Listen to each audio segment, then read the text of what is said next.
Okay, let's get this started. Everybody have a seat?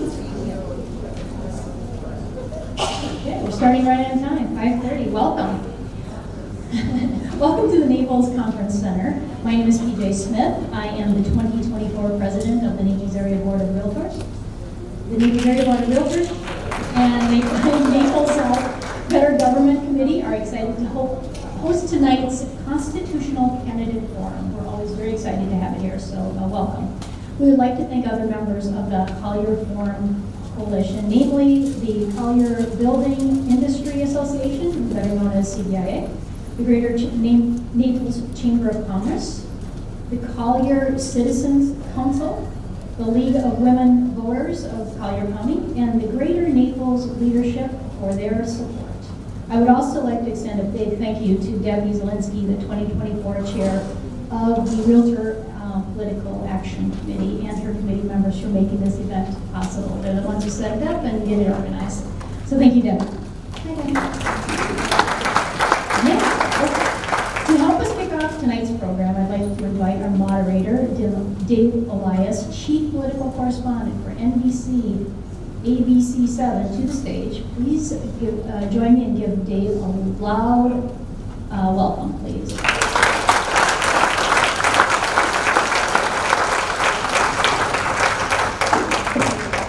Thank you all so much for having me here tonight.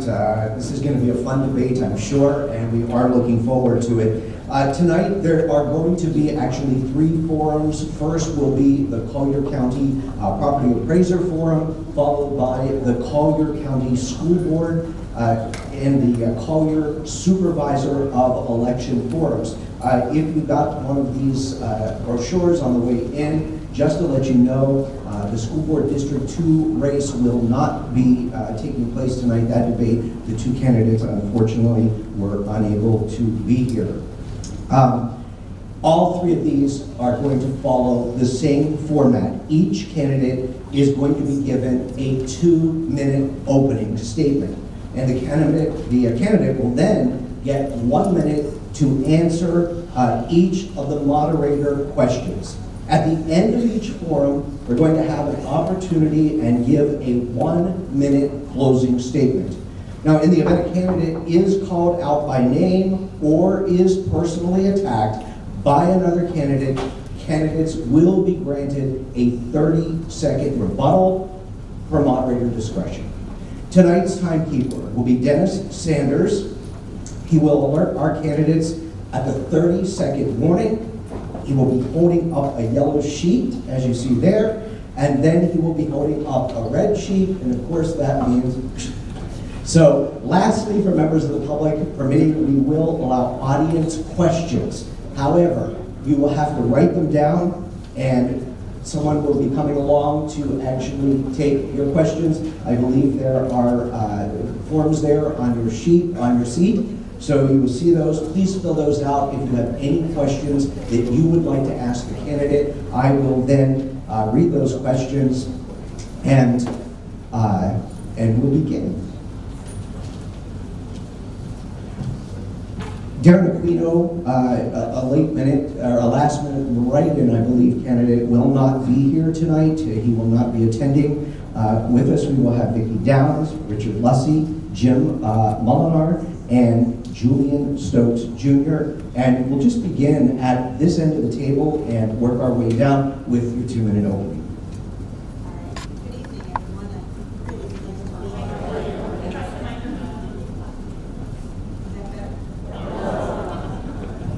There we go.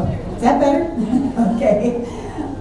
My name is Vicki Downs. I'm really pleased to be here tonight. I am the Chief Deputy for the Property Appraiser's Office currently, and I have served with Collier County for over 30 years. We have some really exciting news to give you tonight about our technology in our office.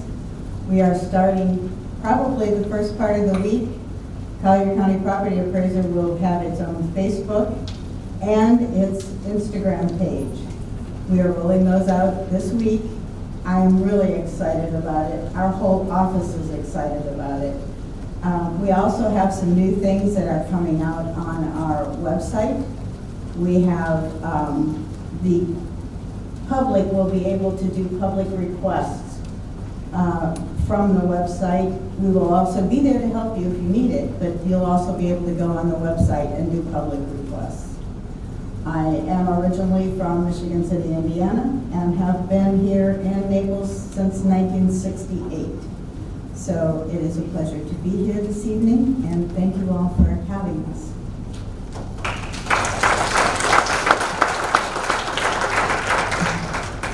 Good evening, everybody.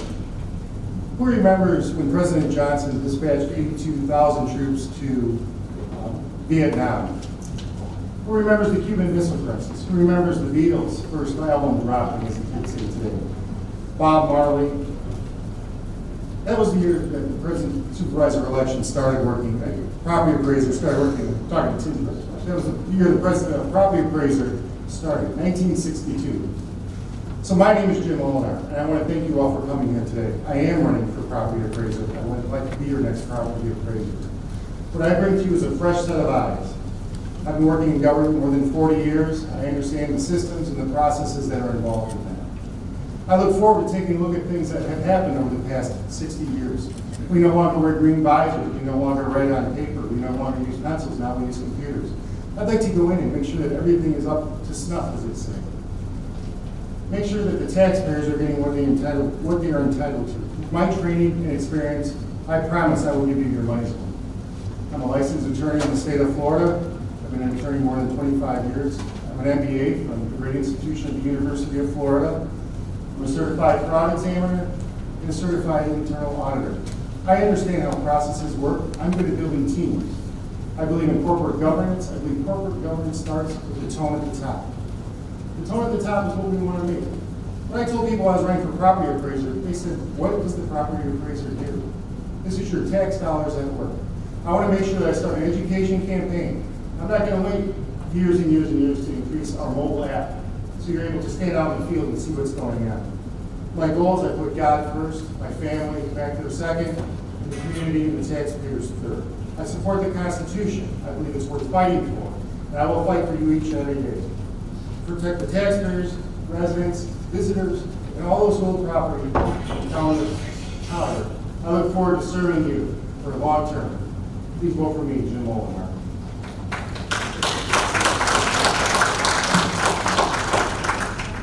And our next candidate.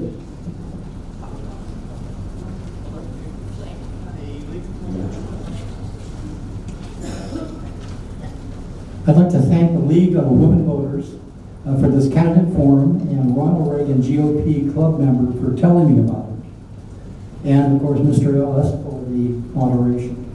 I am Rick Lussey, the premium choice candidate with 51 years property appraising, 26 years since 1998 in Collier County.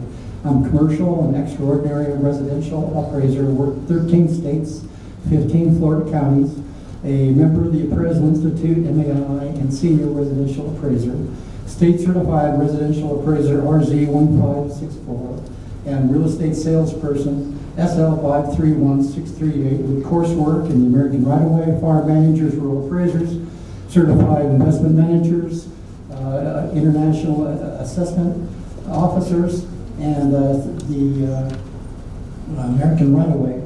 Graduate from the University of Montana, Bachelor of Science in the finance business, personnel management, general business.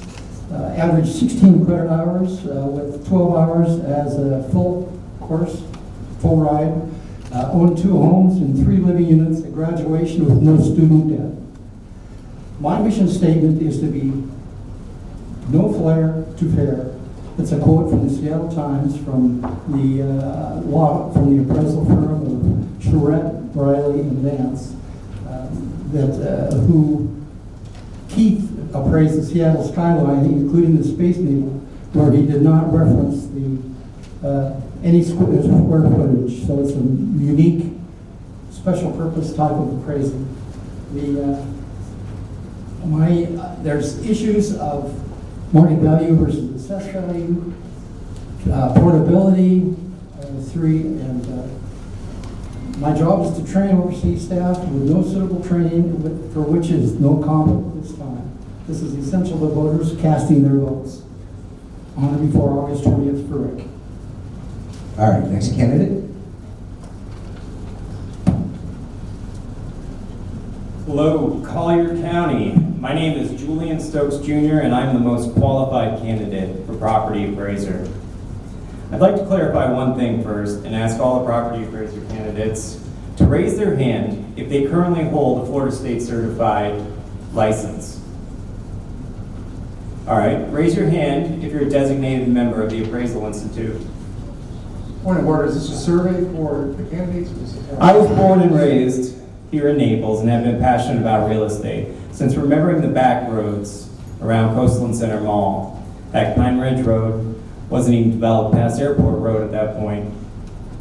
With a master's in real estate, a designated member of the Appraisal Institute, and over 15 years of appraisal experience, I'm the most qualified choice for property appraiser. So please remember what you are voting for when it comes to property appraiser. Vote for someone who can help with the appraisers in the office with the difficult assignments. Over the course of my career, I've overseen the advancement of multiple trainee appraisers. Vote Stokes. Vote for someone that can stay up to date with emerging market conditions. Over the course of my career, I have been instrumental in the publication of various market studies. Vote Stokes. Vote for someone that can stay current with new technology needs and maintain the effective and accurate tax roll. Over the course of my career, I've worked with the most technologically advanced company in the United States. Vote Stokes. Vote for someone with the experience and resolve, the fortitude that Collier County deserves, because it's more than just a job. It's a determination that affects each and every property owner in Collier County. So please, vote experience, vote qualified, vote Stokes. Thank you. All right, that's going to wrap up our introduction of each one of the candidates. We're going to now begin with some questions that we have received. And what we'll do is we'll start here at this end, and then on the second round of questions, we'll start at that end, and we'll just switch it up a little bit. First question is, what professional or other experience do you possess that will assist you in your role as property appraiser and most qualify you for this office? 30 years of experience. I've worked in the property appraiser's office for over 30 years. Mr. Senna has been an excellent trainer. I have learned a lot from him. I have worked my way up through the ranks. We have studied the entire computer system from beginning to end. We are now implementing other things along with mobile devices in our field. I think my experience through working with the office and everyone in the office most qualifies me for the property appraiser's office. Thank you. Next candidate. So what professional experience makes me the most qualified? Well, certainly, I've spoken to thousands of people throughout the course of my professional career. I've led juries, I've led teams, I've led students, I've led interns. I've staff of people working under me. I have an MBA. I understand how budgets work. I understand actuarial tables. I started in the Torrent system. If you know the Torrent system, I'm very long enough to know that. I used to go through books in the basement and see how one property related to another property. I've done hundreds of real estate transactions, looked at hundreds of appraisals. I have a background in human resources, and I have a master's degree in information technology, so I can bring the website up to where it needs to be and the mobile platform. That's what makes me the most qualified, is my training experience and ability to lead teams. Thank you. Next candidate. This is Rick. I'm most qualified based upon the webpage, which is deficient at present. If you go to the Collier County Property Appraiser Tax Roll Summary, you'll see that there's a difference in market value for which the office function is assessed value. And we need questions on that, if you'd be so kind, because market value is willing seller for resale of your property. Assessed value, the purpose, function of the office is for assessment unwilling seller. Important, okay. And also, I appraised Dearborn County property appraiser 2.5 years, first thing out of college.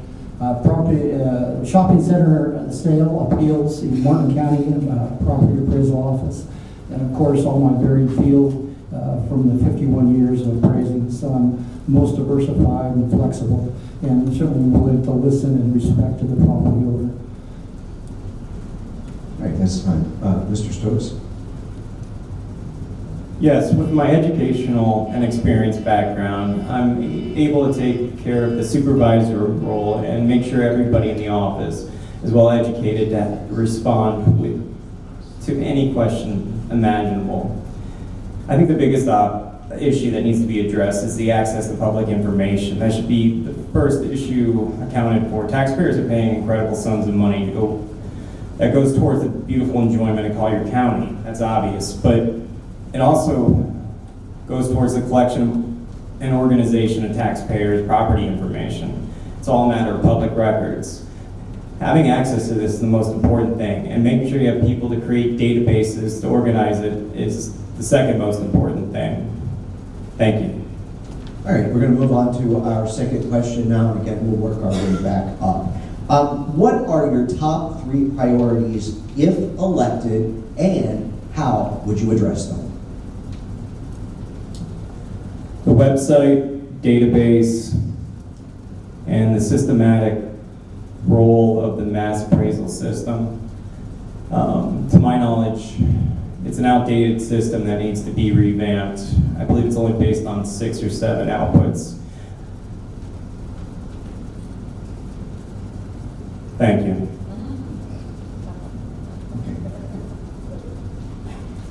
My 3 essential considerations or statutory standards of the appraisal industry for application on the tax roll, so they're consistent and unified, treating all taxpayers correctly. With competent awareness of technology that's really been in effect since 1975, 59 years, that have not been recognized by the previous administration of 33 years. And he's always denied that, that such is where we are. And I offer continuing portability of homestead and save our homes qualifications through verification, and the availability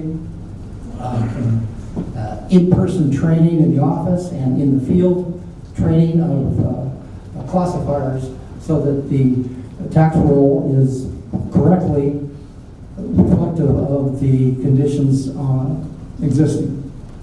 All right, thank you, Jim. Mahoney?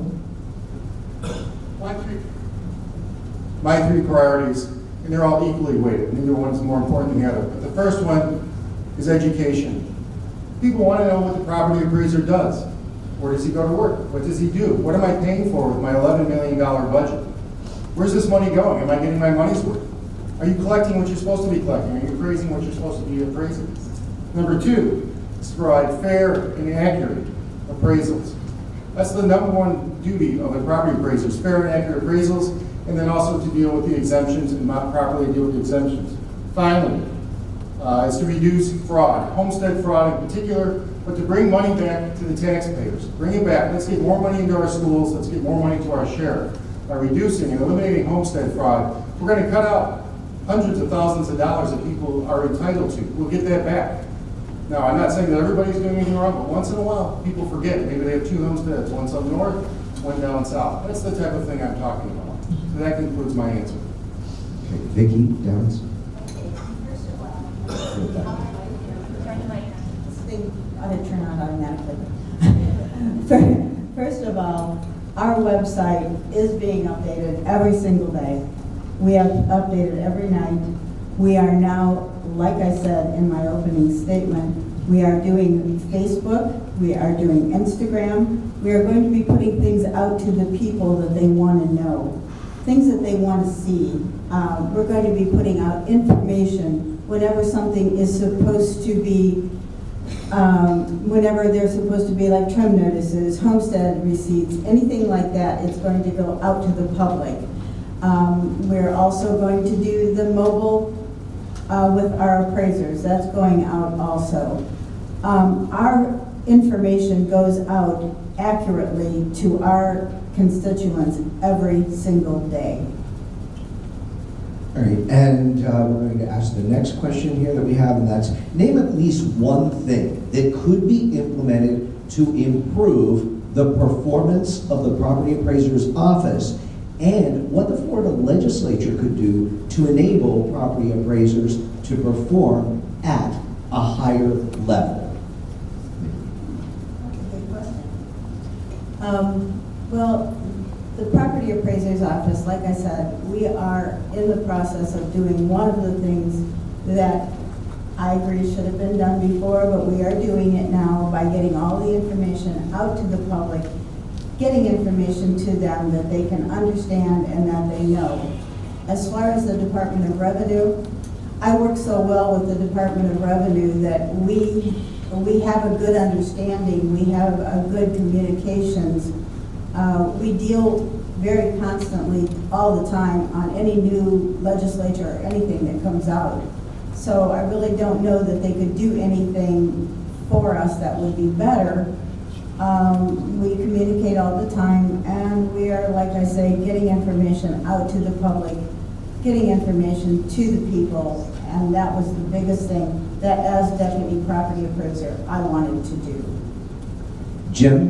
Sir, can you please repeat your question? I'm sorry. Absolutely, I can. Name at least one thing that could be implemented to improve the performance of the property appraiser's office, and then what the Florida legislature could do to enable property appraisers to perform at a higher level.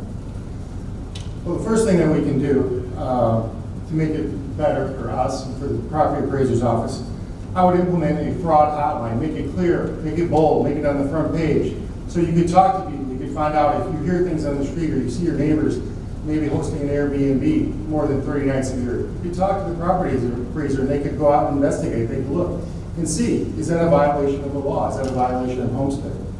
And I don't know that there's anything to suggest that the current property appraiser's office is not acting optimally in the way they do that, so I'm not quite sure how to answer that question. However, what I could say is we really need to work on getting the very best talent working in Collier County. We need to keep the talent here, retain the talent, and that, what I'm talking about there is affordable housing. We need to come up with solutions for some of these government-paid jobs. You know, these aren't the doctors and lawyers in town. These are people who work for the government, who want to be here, who are public service. So that's an area we need to work with the legislature on, is coming up with common sense solutions for people to be able to live and work in Collier County. Thank you. Richard, Bussey? The first two-part question. First is the most efficient overall administration of the office to make it more productive, and second, how can the legislator help? The office holder, myself, Rick Lussey, would oversee, train in the office, and in the field, train the classifiers so that the property record cards are accurate for the existing property types. So it's supervision, oversight, and double checking. The legislative efforts could be allowing the Department of Revenue to sell the Collier County Property Appraisal Office their software for the equalization of their evaluation, that which they use to check and certify the tax roll, so that we're dealing with apples to apples without wasting of time, knowing that the current office has been flunking their yearly review for certification. Nobody knows about it. It doesn't go in the Naples News because it's not like a restaurant with a health defect. All right. Julian Stokes? Well, it's pretty obvious. Legislature should make sure that the property appraiser is an appraiser. I mean, nobody else is going to understand the complexities of the appraisal process except for another appraiser. And the buck stops always at the appraiser, the property appraiser of the county. So the employees, he's going to lead the example for all the employees. Continuing education is going to be the most important thing for these employees to keep them up to date with current and changing trends. Thanks. All right, and we'll just keep it there and work our way back down. The next question that we have here tonight is, what professional or other experience do you possess that will assist you in your role as property appraiser and then most qualify you for the office? Yes, consulting. We do a lot of feasibility analysis. We pull large amounts of data, we analyze, we compare, we put it into a format that's easily readable and understandable. This is what helps everybody understand the market. This is what helps everybody within the office understand the market. This is how everybody learns constantly. This is a consulting effort is what's going to help me push forward within the office and help everybody understand the markets that much better. Mr. Rossi?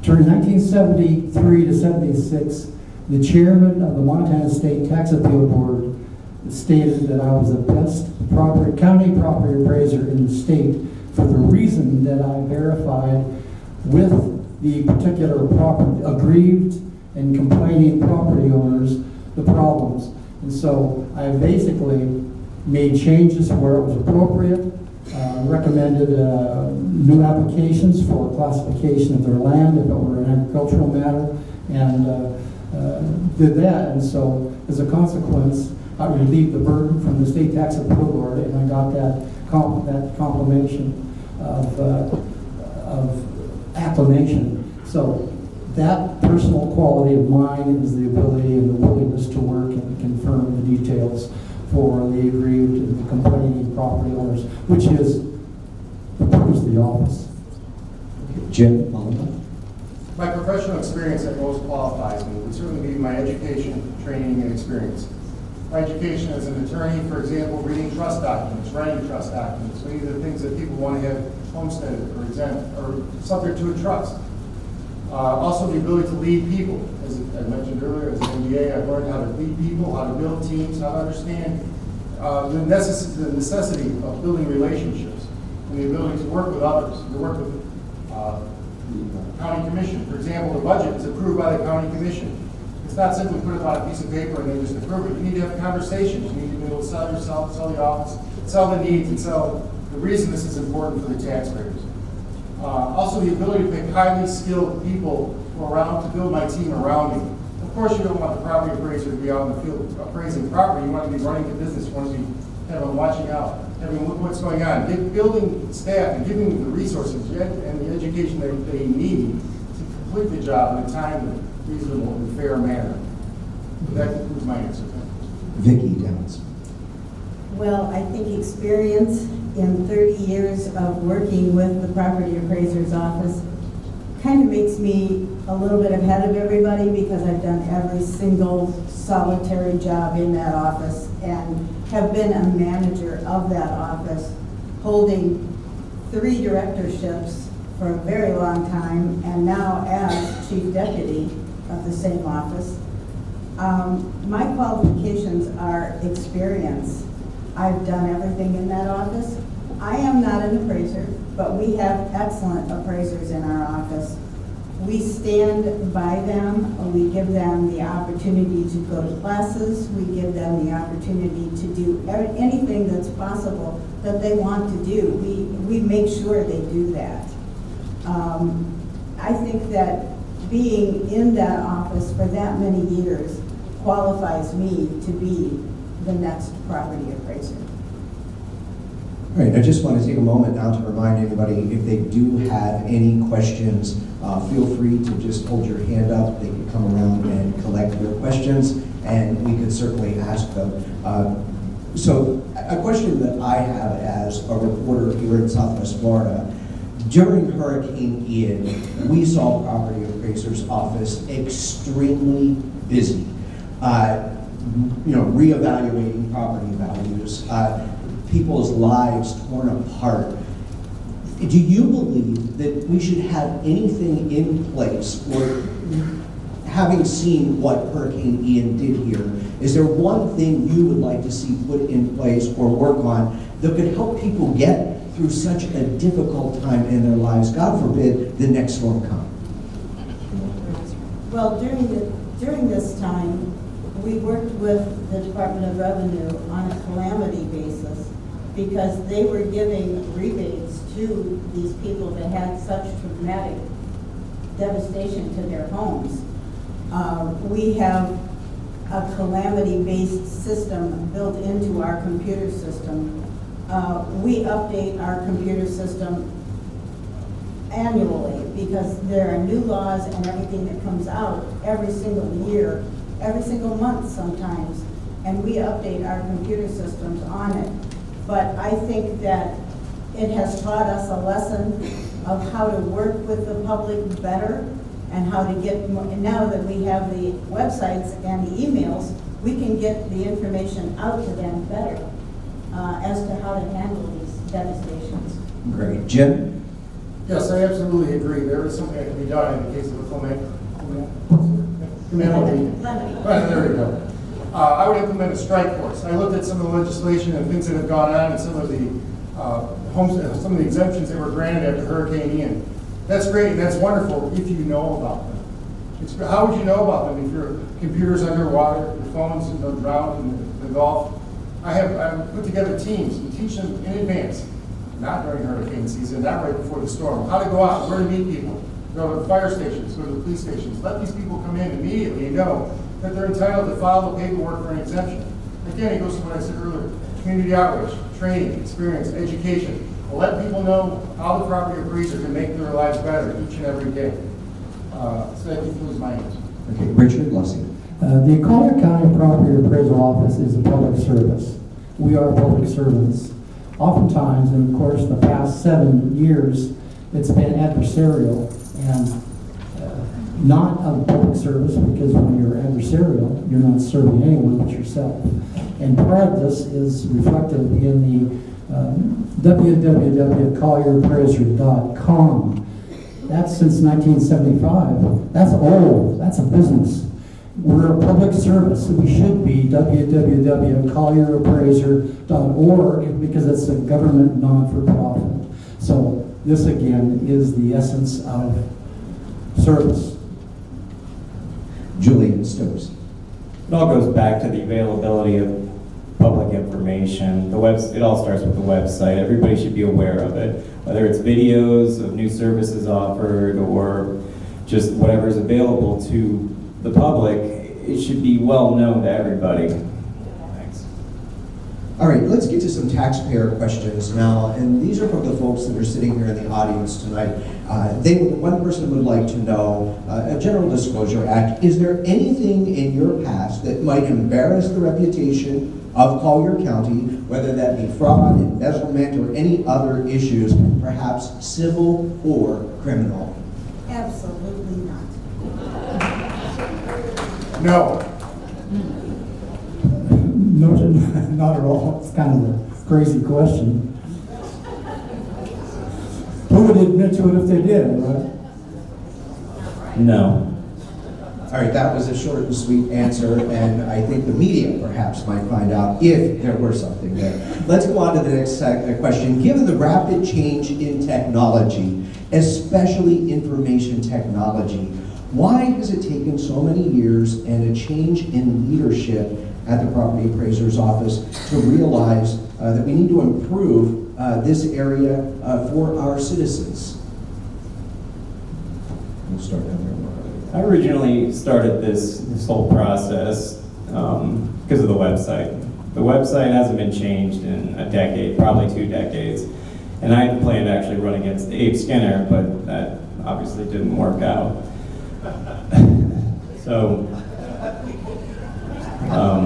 it all started with the website, and it needs to be updated, and I'm sure the database and the whole system needs a complete revamp. Thanks. Abe Skinner was incompetent. He was politically appointed, didn't know appraising, didn't care about it, was never trade-oriented Oregon, no interest in anything outside of government, and for that reason, he denied all plausibility for improvement of the tax, because he said all technology was the best in Collier County, better than all the other 57 counties. So he totally denied the fact of the existence of other technology, which of course brings us to the crisis of technology loss today. Well, assuming that well, I guess we all pretty much agree that the website seems to be the issue, the problem that we're talking about. As for the reason, I can only speculate. I don't know. I'm not the guy who runs the place yet. However, it may be because of lack of management, lack of passion for the job, lack of caring, lack of accountability. I mean, the only person they're really accountable to is the taxpayers. If there's a cloud or a cloak and we can't see what's going on every day, as one of the colleagues up here to my left suggested that it wasn't transparent, maybe that's the issue. That's why I want to bring back the transparency to this office. Let people know what's going on. Let's open up the public records. I'm a public records manager under the state of Florida. Let's make things so people can see what's going on and we can be held accountable. We won't have this happen again. I'm in this for the long haul. I'm in it to see for how long we can make this thing work, make it better, make it run. And I have the passion, I have the caring, I have the education and experience. Thank you. Vicki. I also have the passion. I have had this passion for a long time. Our computer systems are updated every other year. We keep our programs up to date with the Department of Revenue. Everything that they put out, we program. I have a programmer on staff that I've worked with for years. He is excellent. He gets going. We now have our website is being updated as we speak. The GIS is going to be updated shortly. We have some plans for that. We also have the Facebook. We're putting out emails to all of Collier County, not just a few people. And we are also on Instagram. I'm sorry it has taken our office so long to get this way, but now as deputy property appraiser, this will happen, and it already is. All right, and keeping it here, and I don't know, Vicki, that this question would perhaps pertain to you so much, but we can perhaps word it in a way that would. Why do you feel the property appraiser's office needs a change? And I'm assuming you're going to say that perhaps it doesn't need a change. So maybe you could answer why it doesn't need a change. We run very well. We are a very well-organized team. We do our work. We get everything done. We get our appraisals done on time. Our tax roll has never been denied by the Department of Revenue. It has never been. I have been there, like I said, 30 years. Been doing that. Our budgets have never been denied. I work with the people that do the budgets. They have never been denied. There are a lot of things, yes, that I want to update, and I'm going to update them. But as far as needing a change, we are a great organization. Thank you. All right, for the rest of you, I believe the question then is why do you feel the property appraiser's office needs a change? Well, as you've all heard just a moment ago, it needs to be changed because it's not updated. It hasn't been updated. Somebody's failed or neglected to update it. I'm here as a public servant. It's not easy to be a public servant. It's not easy to be a leader in government. We don't get, golden parachutes. We don't get packages of, fancy trips or anything else. What we do get, though, is the privilege and the opportunity to serve the public. I want to keep everything transparent. I want you to know what the property appraiser does every day. What's his role? Where's his budget going? What is he getting? What types of things does he do? How can he make your life better? So I want to get rid of these deficiencies that have been admitted to you tonight and bring it back into 2024. And let's carry it on for the next 30, 40, 50 years as long as we're all alive. There's a chasm between professional property appraising and the political office of property appraisal, as is. The Department of Revenue has flunked the office until they fix the tax roll. The tax roll is always approved because it's always fixed on recommendation of the Department of Revenue. Once I alluded to an earlier question that it's unlike the Naples Daily News publishing in the newspaper health defects for restaurants, therefore they flunk. In the one report per year for this office, they're given a chance to correct the deficiencies in the tax roll. Otherwise, the office will not exist. So the office is mandated to correct the deficiencies in the tax roll, as have in the past repeatedly under the Abrams Skinner's administration. Thank you. Julian? The information is a matter of public record. It's yours. You should have access to it. I've already talked with several other current property appraisers. I have a plan, I have a team of experts to help make sure of a smooth transition concerning any potential database changes or system changes to make sure the public has ease of access to this information.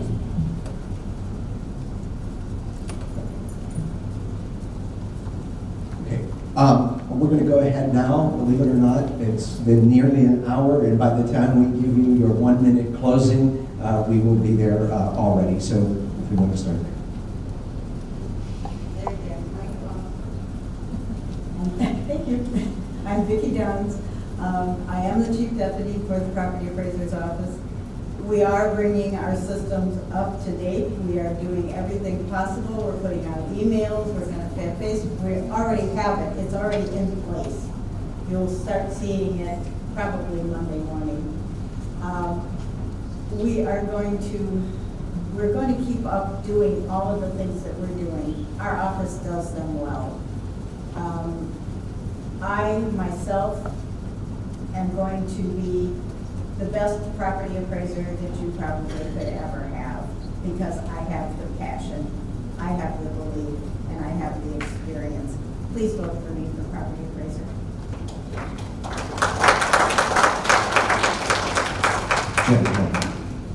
As I mentioned in my opening, it's been about 60 years. It's 2 generations of people, 2 generations of workers that have come and gone throughout that office, or could have come and gone throughout that office. It's time for a fresh pair of eyes. I'm going to bring you those fresh pairs of eyes. To rethink, reinvent, reinvigorate those people that work there. Give the taxpayers what they're entitled to. Let them know what's going on. I'm not going to wait 30 years to do it. I'm going to do it on day 1. I have a team, I have a network of people who are willing to help me, are ready to jump in and give you everything you're entitled to. I've been vetted by groups of people already. I've been endorsed by the Collier County Republican Executive Committee, Tim Mosier from the school district, Jerry Rutherford from the school district, the Hispanic Republican Club, the Women's Republican Club of Naples Federated, State Committeeman Alfie Oaks, the Naples 1013 Retired Policemen's Club is also supporting me as well. So I'm asking for your vote on or before August 20, Jim Mulliner, Collier County Property Appraiser. Thank you. Richard Messi? There has been no fairness or transparency these past 7 years under the administration of Abraham Skill. This presentation will help you learn to know what you did not know, so it can assist you making decisions for incisiveness. Mr. Skinner used a team of government lawyers that successfully kept the voters dumb, stupid, and dumber.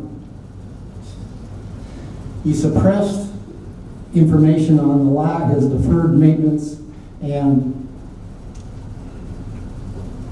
a lack of computer applications for efficiency and accuracy.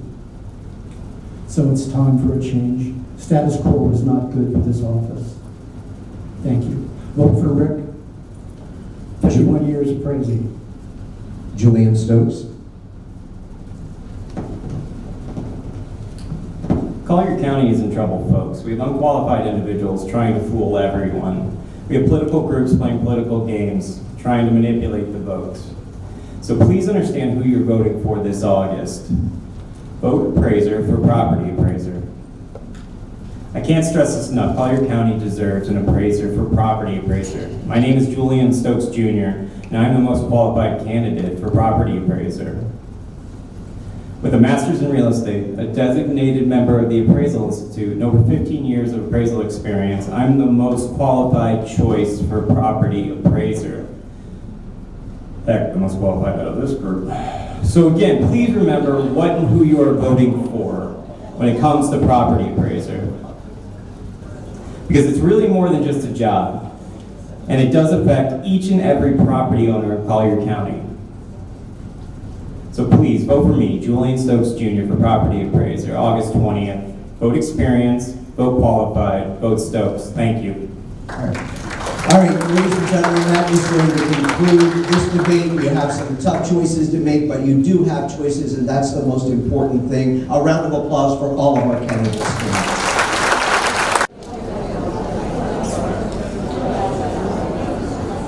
All right, and again, in case you're just joining us, tonight I've called for School Board District 2, Pam Cunningham and Stephanie Laccarelli.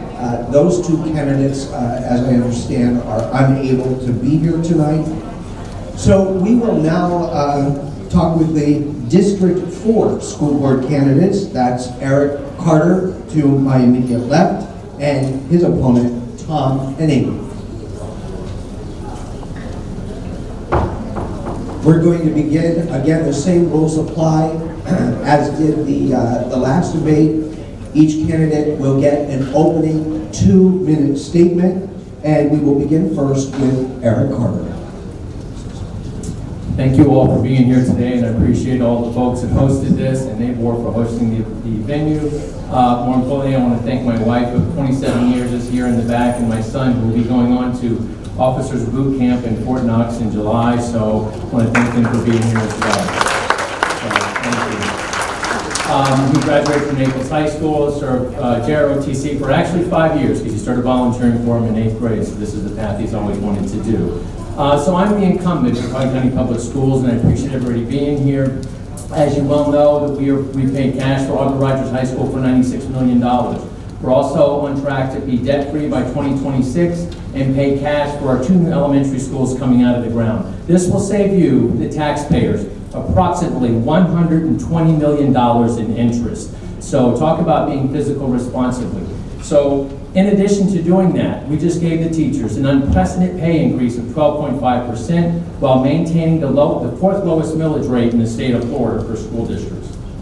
We operate on a modified zero-based budget where it is applicable. 64% of our students are economically needy, but we still remain, since 2017, an A school district. So I appreciate your support, appreciate you guys being here, and I ask that you vote for me, Eric Carter, on August the 20th to maintain stability and growth in our Collier County public school systems. Tom Henning. Hi, Tom Henning. I'm a long-term resident of Collier County. Past 50 years, I went to high school down here. I remember Naples High was the only high school in the urban area. And I had walked there and remember taking a shortcut through the woods, which is now close to the mall. So I have a lot of history with the school system. My children went to school in Collier County. In fact, my 2 kids went through the overextended COVID phase. My son had to wear this, what I call a face diaper, during an outside ceremony in Collier High School. Otherwise, he wouldn't get his diploma. My daughter has brought home homework, critical race theory homework, which I have taken that and thrown it in the garbage and told her about history of the times when President Lincoln was assassinated and what he stood for. And I also taught her that all American people are the same. The Collier County School District is an A district, as Mr. Carter said, but that's the standard is a medium reading proficiency is 60% and 57% of math. So that's the new A is that type of grading system. The highest performing school in the district is the one that is potentially to close down Lorenzo Walker High School. They are the best proficiency, highest performing school in the district, and the board needs to get a handle on that and keep that open. All right, let's move on now with our first question. And again, if you have any questions please feel free to write them down on a card. Just hold them up. They will come around and grab those, and we will get your questions asked tonight. So far in 2024, Florida has had 132 separate school shooting incidents and an increase in shutdowns due to threats. Do you support arming teachers with what actions? And would you suggest to increase safety? What would you suggest to increase safety for students? And we'll begin working our way back up. Yeah, the Florida legislature instituted the Guardian Apprenticeship program, training staff to carry weapons. It's a very rigorous training. If you talk to the Sheriff Randboss, those people are on site all the time, except for what's being implemented now is kind of like a roving retired deputy going all over. I don't know how effective that's going to be. We're fortunate that we have lower crime. However, just in January, they did a risk assessment of the schools, and very concerning about the perimeter safety about the schools in Collier County. Okay, Eric Carter. So first of all, our risk assessment had nothing to do with the perimeter safety of the schools. Those schools are locked and secured, I assure you of that. We've had deputies in our school, Collier County Public Schools, for over 40 years. Not only are they deputies, they're first responders, which is equally as important. So when a student gets hurt, they can administer a safety aid immediately. We did implement a Guardian program. We have not been able to fulfill it. I'm meeting with Sheriff Randboss on July the 18th.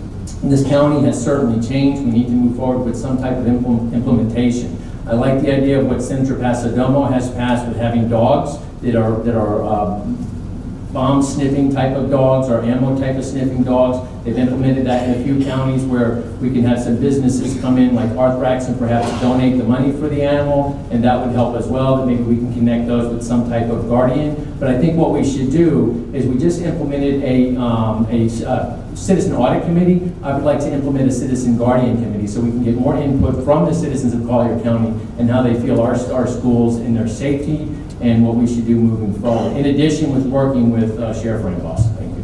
Okay. Sure. There was a risk assessment done by, obviously some people didn't read it, by an outside auditor. I'll be glad to share it with anybody who wants it.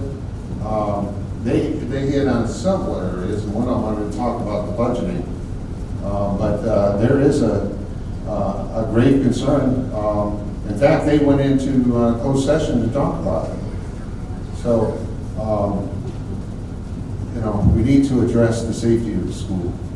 Okay, Eric will offer you a 30-second rebuttal. Thank you. So my opponent is inaccurate. That risk assessment was done on security risk assessment for internet services and the like, not a risk assessment done for security. We rely on CCSO to help us immensely on that, and that's why I'm meeting with the sheriff on the 18th. Thank you. All right, let's move on to taxpayer questions now. Do you support the neutral tax referendum for the November ballot? We'll start this one. I have no opinion on that. It doesn't matter. There needs to be more clarity in the present budget. The board does not have to institute transferring funds from the capital fund into the operation fund. I don't think it's really necessary, but I want to really get into the deficiencies in the budget, and the annual auditor report shows some of those, like $18.5 million of increased interest earnings. However, the interest reported to the board is around $9 million. Now, if you got $18.5 million in increased earnings on your interest, that's going to be $75 to $150 million. Don't know because it's not being reported. Okay, Eric? Well, I won't dance around the question. Yeah, absolutely, I support the tax neutral referendum. It's bringing 0.35% of the capital millage fund over to the general operating fund. We can't do that without a voter referendum. See, in school districts, we have two pot of monies, capital and general funding. Now, it allows us to move up to 0.35%. That doesn't mean we have to move that. That money has helped us, A, stay debt-free. That money has helped us to give that raise to those teachers at 12.5%. It's crucial that we get that tax neutral referendum moving forward. I think it's very important to this community and very important to our teachers. So, and as far as having money in an interest-bearing checking account, I think that's absolutely brilliant. My campaign account is an interest-bearing checking account. I made sure that I found one that was. So every month I may get $8. So anyways, there we have it. All right, moving on to the next taxpayer question. Who are the groups that endorse you and why? Eric. Well, for 2 cycles, I've been endorsed by the Collier County Citizens because I've won twice. So that's a big enough group to endorse. I've had former Congressman Francis Rooney endorse me. Fred Pazeshkin has endorsed me. Jacob Winchie, Ron Kazeshkin has endorsed me. Several people have endorsed me. But more importantly than the endorsement is to be out in the public on a daily basis, which I am through my business, and I am endorsed by my clients daily. Most of my campaign funding has come just from my clients. So I'm endorsed by the public in general. I know you'll hear my opponent say he's endorsed by the CCREC, but they are sort of off the rails because what has happened, all the other Republican clubs in Collier County have dropped the name Republican. The Men's Republican Club, who I'm a member of, has now become the Right Club of Collier County. Another Republican club is now called the Reagan Republican Club they don't have the name Republican. Men's Right Club of Collier County and the Reagan Club of Collier County. So I don't know if the GOP or the CCRE endorsement does anything anymore today. All right, let's move on. Taxpayers tonight, I have this question. Do you have any skeletons in your closet? I apologize, my bad. I get 30 Yes. seconds. Look, I have been endorsed by the Collier County Republican Executive Committee. We all have applied to try to get the endorsement. I haven't been endorsed by Francis Rooney, the one who voted to impeach Trump. I have been endorsed by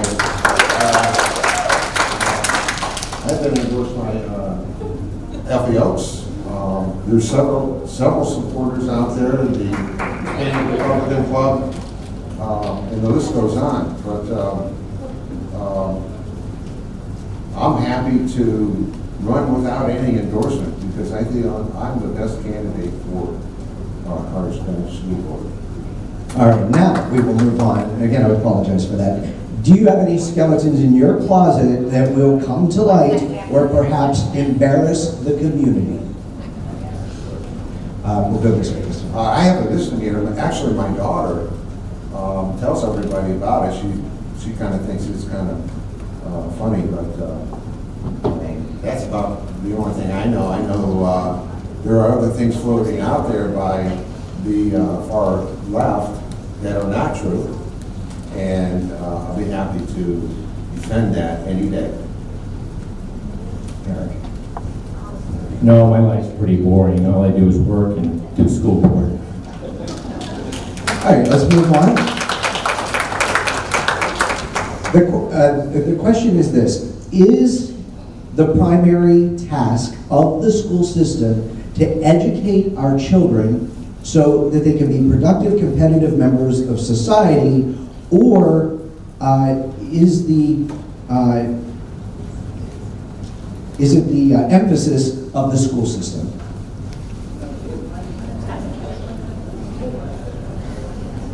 So I think the question is the primary task of the school system to educate our children so that they can be productive, competitive members of society, or is the emphasis, what is the emphasis of the school system primarily dealing with healthcare issues, social acceptance issues?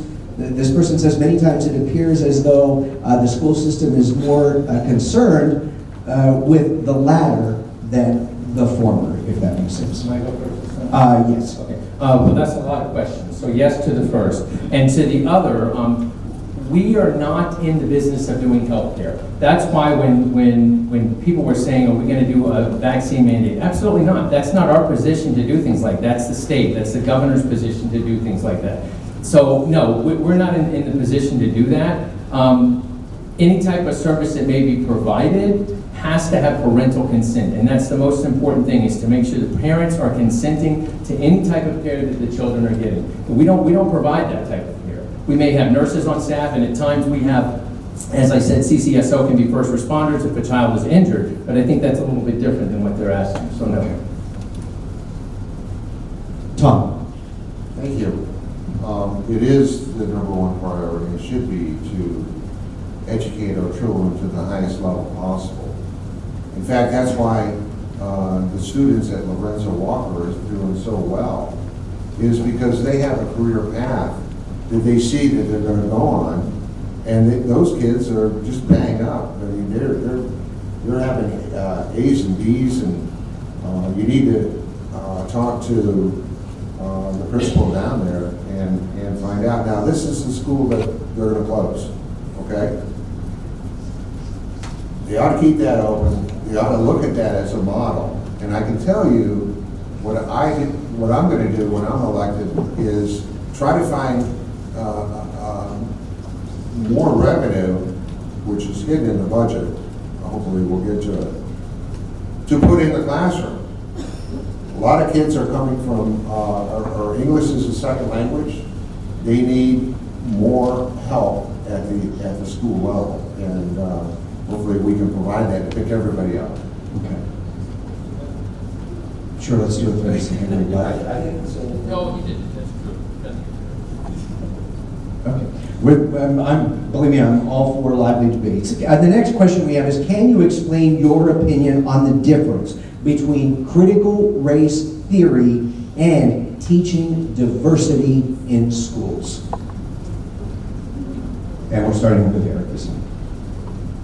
Well, we don't have critical race theory in our schools. I know my opponent mentioned that his daughter was coming home with those things. My son went K through 12 at Collier County Public School Systems. He never came home with things of that nature. He even took current event classes, and no critical race theory was any of those things. And diversity and inclusion. So I really don't understand what they're asking with that question. Diversity and inclusion. We're a diverse group of students, there's no doubt about that. I mean, 55% of our students are minorities, and most of our kids, 62 to 65% of our kids don't speak English at home. So we are a very diverse community, and I think we need to recognize that diversity, because that's what's made this nation strong, is our diversity. And we need to come together as one nation and continue to be a strong nation. So I guess I really don't understand the question.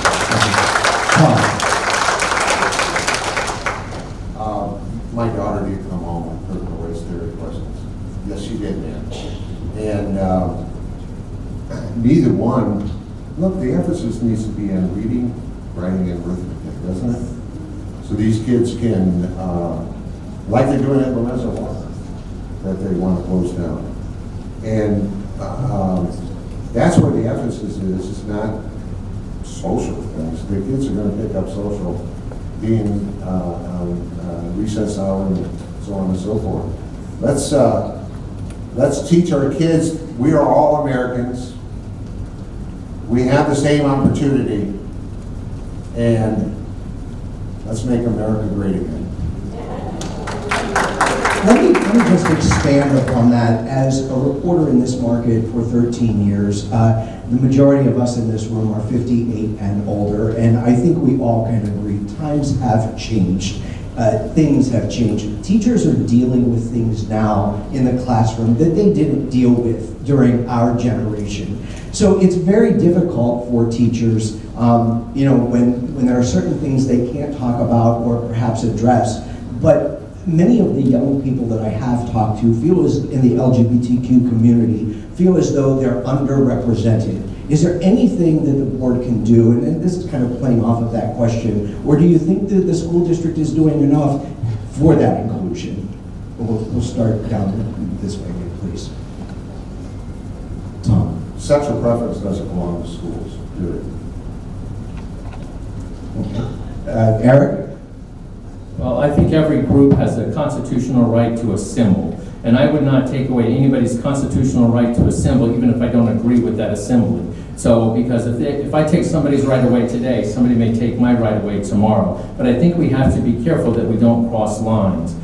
In talking about getting back to the basics, this past spring, our grade 3 ELA was up 3 points, our middle school was up 6 points, our 8th grade ELA was up 8.5 points, our geometry was up 6 points, our history was up 4 points. In fact, in 21 out of 20 areas, the Collier County School District outperformed the state. The only area that did not outperform the state was in 8th grade math. Why? Glad you asked. Because 50% of our 8th grade math high-performing students are taking Algebra 1 in 8th grade, which is a high school course, and getting their EOC finished in 8th grade. So we are outperforming the state. So we are completing English, we are doing arithmetic, reading, and math. And I'll tell you another thing about Lorenzo Walker Technical High School. We have 2,200 students, juniors and seniors, that are sitting in study hall, and we want to give them the opportunity to go into a trade school to build up this workforce economy in Collier County. Okay, and playing off of that,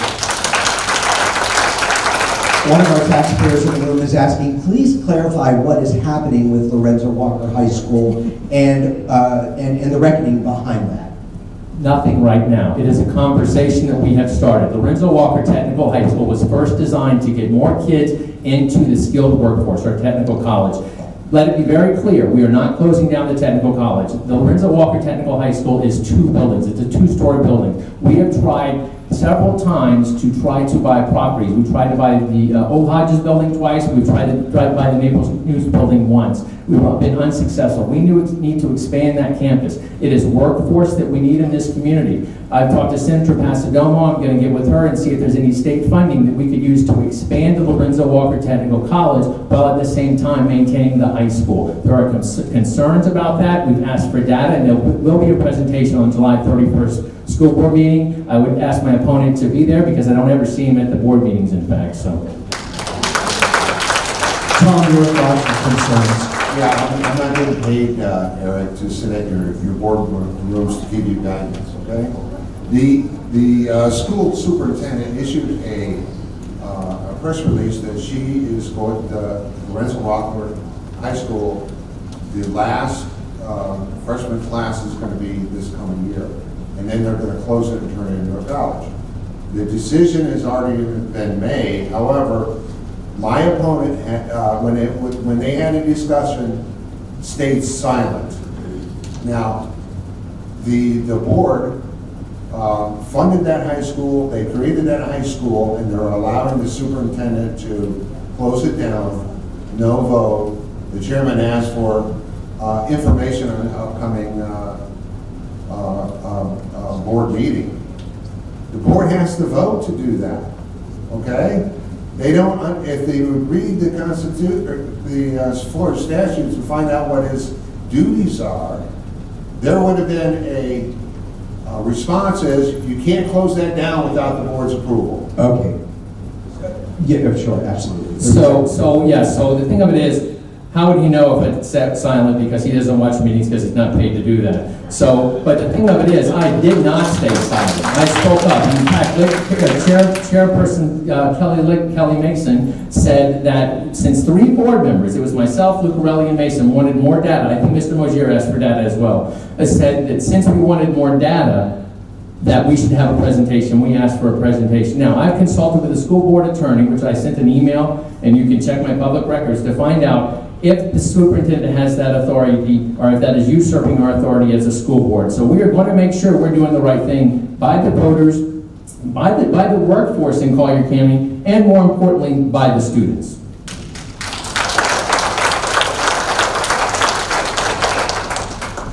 Moving on to the next question, where do you stand with possible school zoning changes?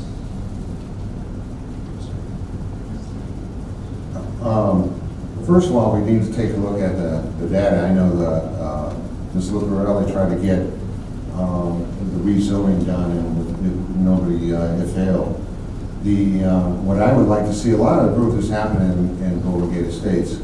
I would like to see expanding schools out there on the existing site instead of disrupting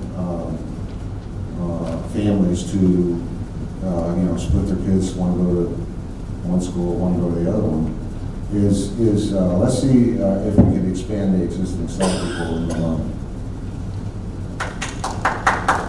Eric, okay, first of all, it didn't fail. The board sets the parameters on the zoning. We listen to the community, as we should, because that's our job. So what we did is we went back to the district and we said we want to look at it again. What I want to look at, more importantly, is to start moving traffic, and the board sets the parameters. So it wasn't Mrs. Lucarelli's fault, so just to be clear. So what I want to look at is to make sure that we're looking at the movement of traffic moving more from the north-south corridor and less from the east-west corridor to help relieve the traffic problem in Collier County, because it is a huge, huge issue. Secondly, we're going to have to rezone. And to put more students in the school, I went to a high school where I had 1,000 kids in my graduating class. That takes a lot of opportunity away from students. To overcrowd schools is not the answer. My opponent talks about how great Lorenzo Walker Technical High School is. It's great because it is a small student body. So he's being really hypocritical in what he's saying, so it doesn't make sense to me. 30-second rebut. Boy, somebody's really sensitive tonight, aren't they? Okay, next question from our taxpayers tonight. What are you planning to do to help teachers with attainable housing? We'll start, Eric, with you. Well, I'm glad you asked that question because we've already been working on that.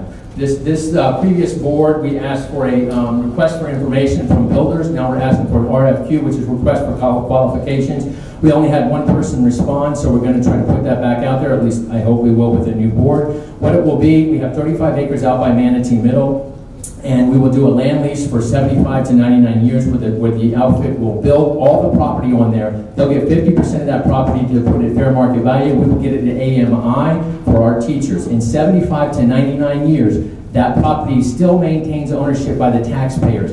The building that is put on that property in 100 years from now will either one, have to be taken down by the builder, or two, the ownership of the Collier County Public School District. So in 100 years from now, if we push this through, we will put this district in an unbelievable position. Housing has been an issue since I moved here in '92, and I'm ready to help solve it.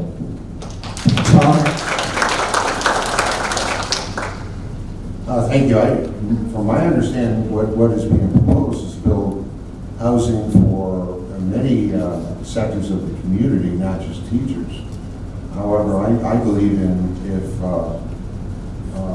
the teachers, or if the school board would pay the teachers a fair salary, not to offend you, sir, you would have some great teachers, quality teachers. You know, let the reporter step in here for a second and kind of play off that. One of the big problems attracting teachers to Florida, and we have a massive teacher shortage in the state. What do you think needs to be done to attract teachers here? And I think teachers would probably say money is perhaps the biggest issue.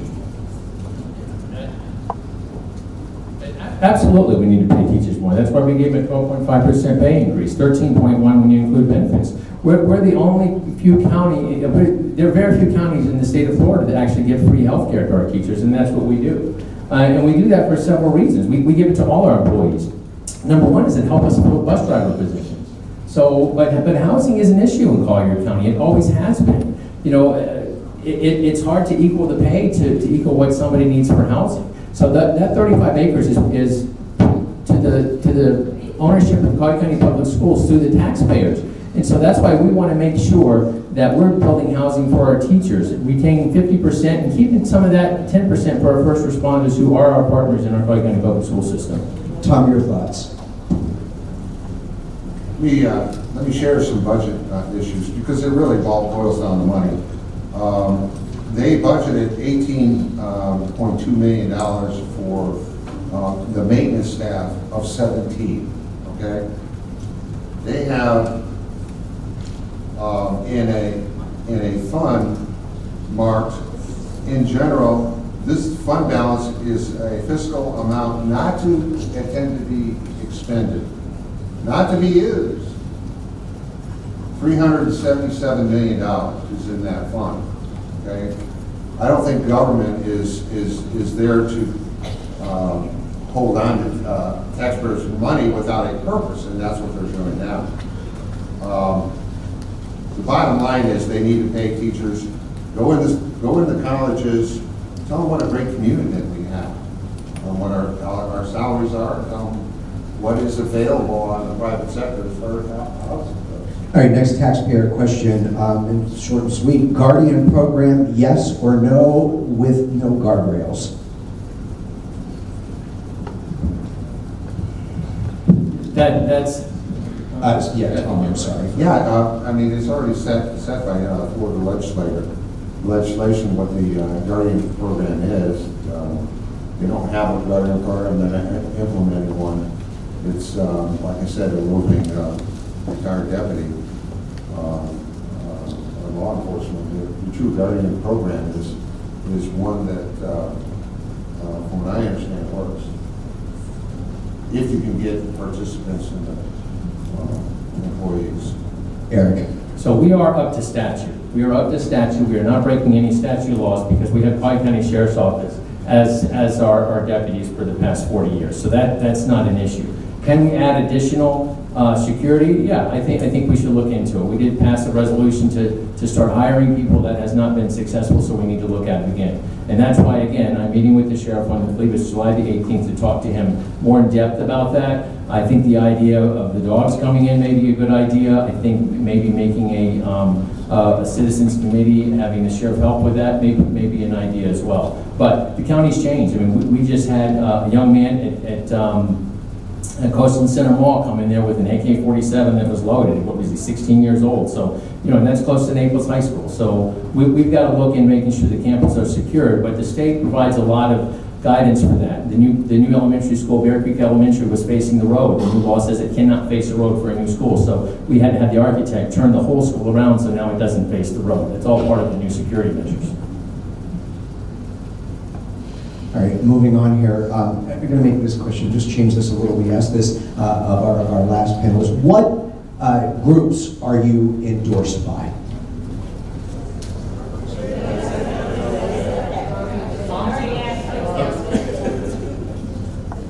All right, the quality of education is rated high in Florida. Why is teacher pay so low? Yes, it's yours. Well, like I said, they're hoarding money. They're not giving it to teachers. $377 million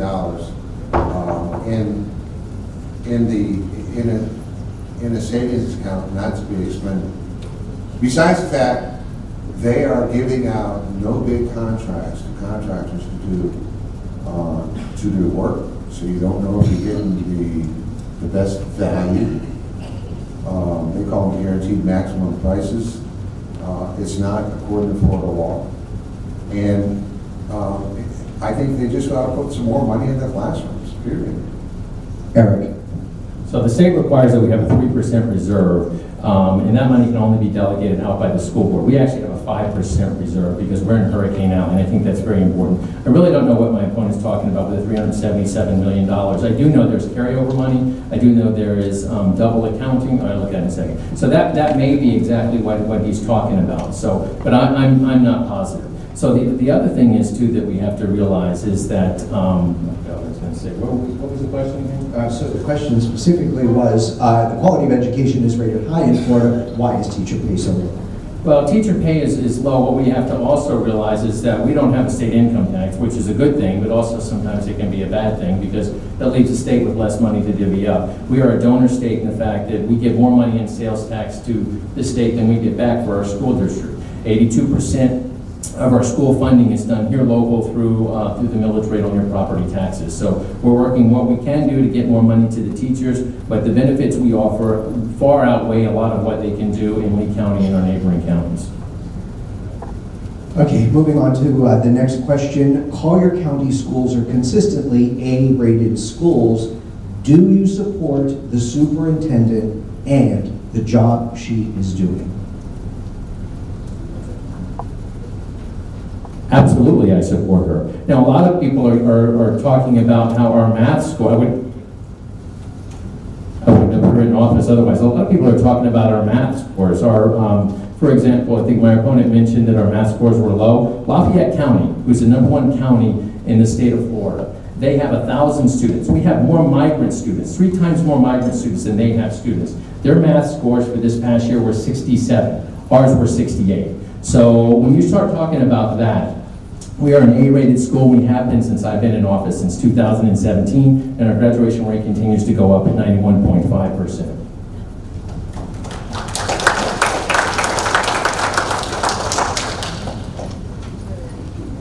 I'll share this, any data that you want with any member of the public.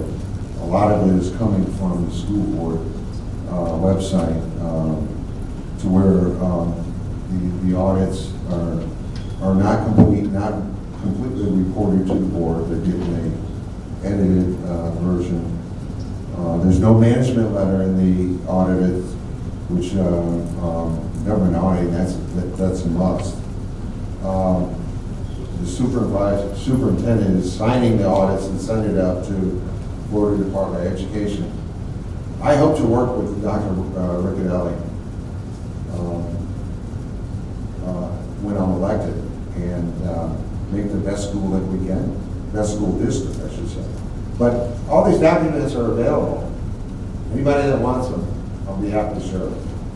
Moving on to our next question. Should an incoming teacher be placed on CCSS schedule for actual years of experience, not tenures? And Tom, sorry. Yeah, there should be a merit-based pay. There's plenty of money. This is the working budget that they're working on now. Eric, I'll be happy to share it with you. And it says that funds not to be expended, $377 million.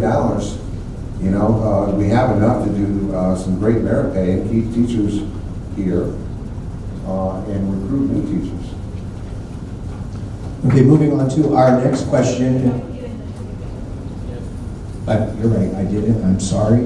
It has been a very long day. I worked 10 hours before getting here, but I apologize. And please, Eric, answer. So the answer specifically was Collier schools are consistently A-rated schools. Do you support the superintendent and the job she is doing?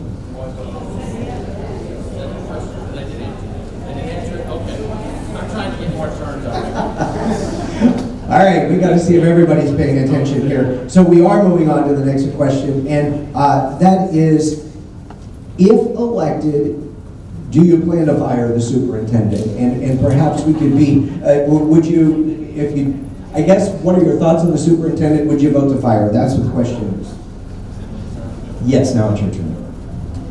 No, I don't see any reason why we need to fire the superintendent. I don't, no. Tom, your thoughts? Again, I want to work with the superintendent. The present board made a decision. They went under contract. It would be upsetting to the community if she was fired for no cause. We need to work together and again make it the best district we can. There's a lot of shortfalls have been carried over from the previous administration. And I don't think that this board has delegated their authority to the superintendent, which I see a lot of things are happening. In fact, statement that we're going to close Lorenzo Walker High School in 4 years to create a technical college. So that's not that's not going to happen when I'm elected. Well, let me ask this question. We're talking a lot about technical school, and we know that that is growing, and a lot of students now are choosing that over a 4-year degree. What are your thoughts, and what is the district doing, or what should they do to adapt to this change that students are having? Yeah. Well, I'm a graduate from Lorenzo Walker Technical College in 1998, so I'm a big advocate for the technical schools. We're working hard. I've talked with Senator Pasadomo, finding a way maybe we can use FLBS to work with our students and adult students, especially through apprenticeship programs and things of that nature. Further, the governor gave Collier County Public Schools $5 million to open up a new technical college, and it's called IPOMS out in Glades County because there was no technical school there. So when the reporter asked the governor, why are you giving it to Collier County Public Schools, he simply said, you give extra money to people that are successful with it. Our technical colleges are very successful. We work with people like Build Project here in Naples to try to get their students learning the trade a little bit more and stuff of that nature. So I'm a big advocate for technical college. It has changed my life.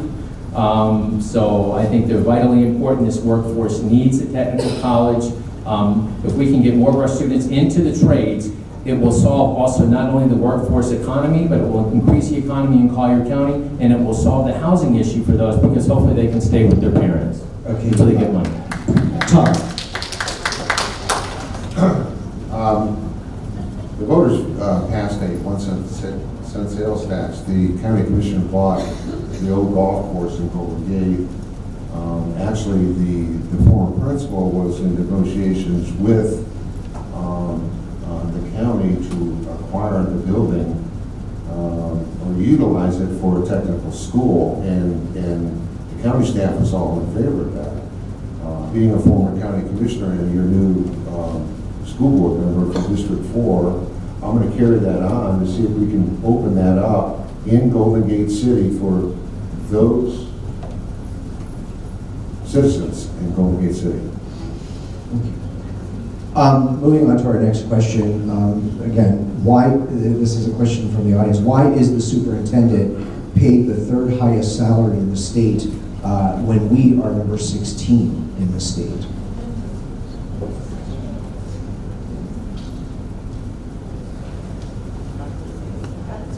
He wants to correct the audience. So I think the question is, why is the superintendent paid the third highest salary in the state when perhaps we're ranked number 16 in the state?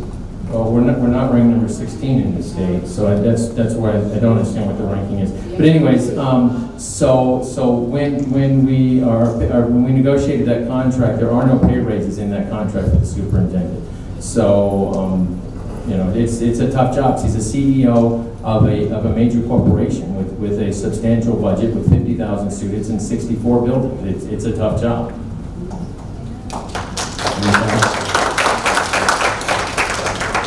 Somebody over here wanted some of this information, just afterwards, get with me and I'll be happy to pass it on. The Florida statute says that only $225,000 can be utilized from the state allocation for the paying the superintendent.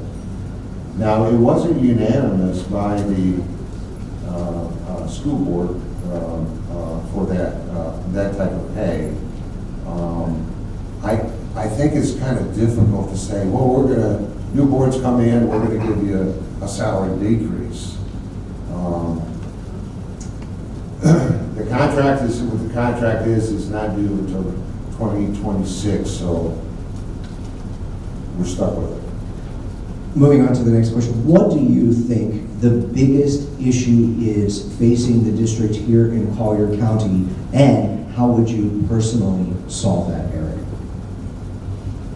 Well, the biggest issue is affordable housing for our teachers, and I'm working on that problem. So through the 35 acres. Now, some people have said, why don't you just sell that money and give a teacher a bonus? Because that money is not reoccurring. And in perpetuity, we would have to pay teachers more for money that we would no longer have. So, and that $225,000 from the state for superintendents is for elected superintendents. Just so you know, I am not paid by the Collier County Public School Board as an officer. I am paid by the state of Florida, just like elected superintendents are paid. So that's the maximum you can pay an elected superintendent by the state of Florida.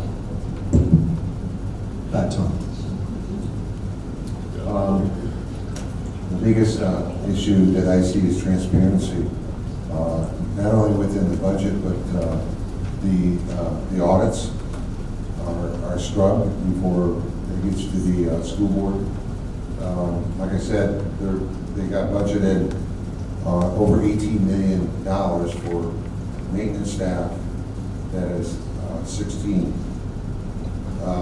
We got a $377 million surplus collecting interest, which is good.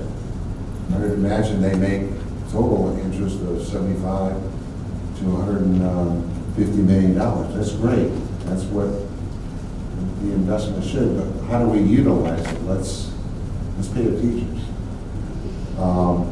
Let's get more resources in the classroom to pick these kids up that are struggling. All right, gentlemen, we have come to that point in the debate now where we're going to have you offer your closing statements, and Tom will begin with you. Thank you. Being a county commissioner taught me a lot. And I think some of you know here that I didn't, I did a deep dive into issues. I studied in the Florida law. It isn't just 1,010 statutes that apply to the school board. The procurement statutes apply to it, ethics statutes apply to it. There are so many things that apply to it. The budget, I'll have to give Mr. Carter a copy of what it says in there, because there's a lot of question that needs to have some transparency. When I'm elected, I'm going to make sure that we have that. Eric Carter. Yeah, so my opponent keeps talking about the $377 million. I guess he doesn't want to follow state law, but maybe that's how he rolls, I don't know. But anyways, we have to keep at least 3%. So listen, Collier County, we're an A-rated school. Have been since 2017. I got in office in 2016. We have a lot of challenges in this community. We're the highest minority students in Collier County, in the state of Florida. 64% of our students are economically needy. 55% of our students don't speak English at home. But still, they're succeeding. In Collier County Public Schools, our students aren't chasing dreams, they're catching them. I ask for your vote August the 20th to get me back in office, Eric Carter, so we can continue to have our students get their dreams, to become better than what their parents were, to do better than what their parents were, and to be economically stable. That's the goal of an American parent, is to have their students better than them. I ask for your support August the 20th. Thank you very much. So, ladies and gentlemen, that will wrap up this debate, and again, a big round of applause for both candidates tonight.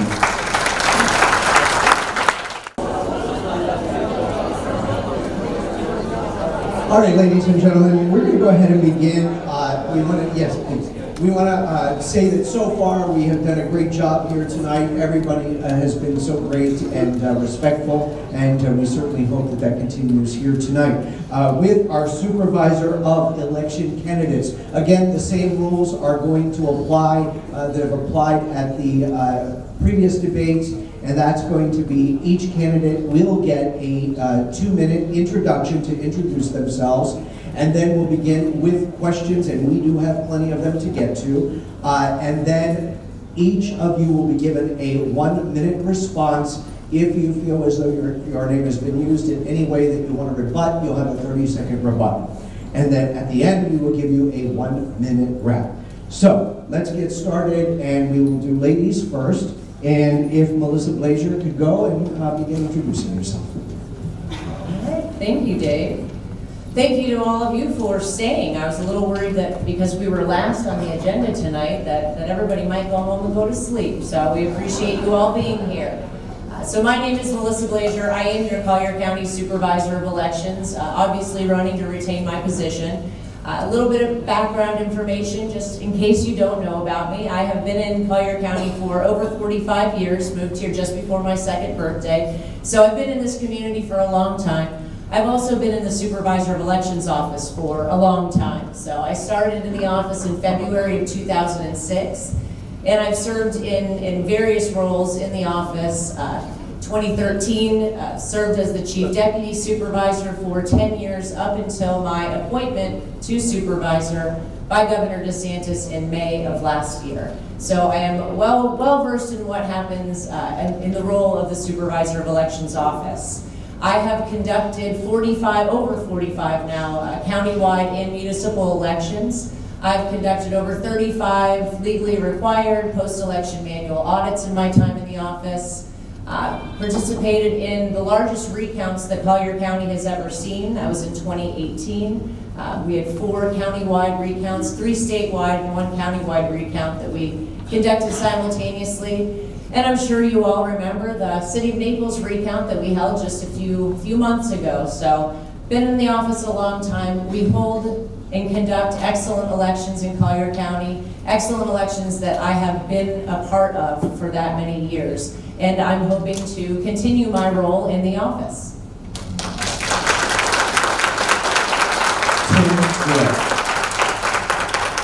Good evening, and thank you all for being here. Supervisor of Elections Forum is pretty amazing to have a packed house filled with everybody here.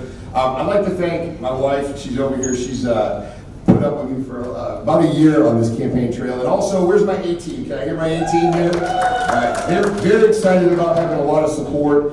Thank you so much. I've been a Collier County resident for 34 years. I'm an Air Force veteran. I recently retired from the Collier County Sheriff's Office after 31 years of service as the Chief of Operations there. The Chief of Operations is basically responsible for aviation, SWAT team, patrol, pretty much anything that moves at the Sheriff's Office. So I'm pretty proud of that. Over 750 men and women worked in my chain of command. I had a budget of about $200+ million. So very, very important to say that. My education goes way back. I have an associate's degree in criminal justice, a bachelor's degree in business, and a master's degree in administration. I'm a graduate of the 2024 FBI National Academy, which only 1% of all law enforcement members get the opportunity to go for. So I'm really proud of all that background. And to be quite honest with you, I'm just very happy to serve my country, my county, my state, and to be here in Collier County tonight and to be your next Collier County Supervisor of Elections. Thank you. Dave Shackle. Press the button.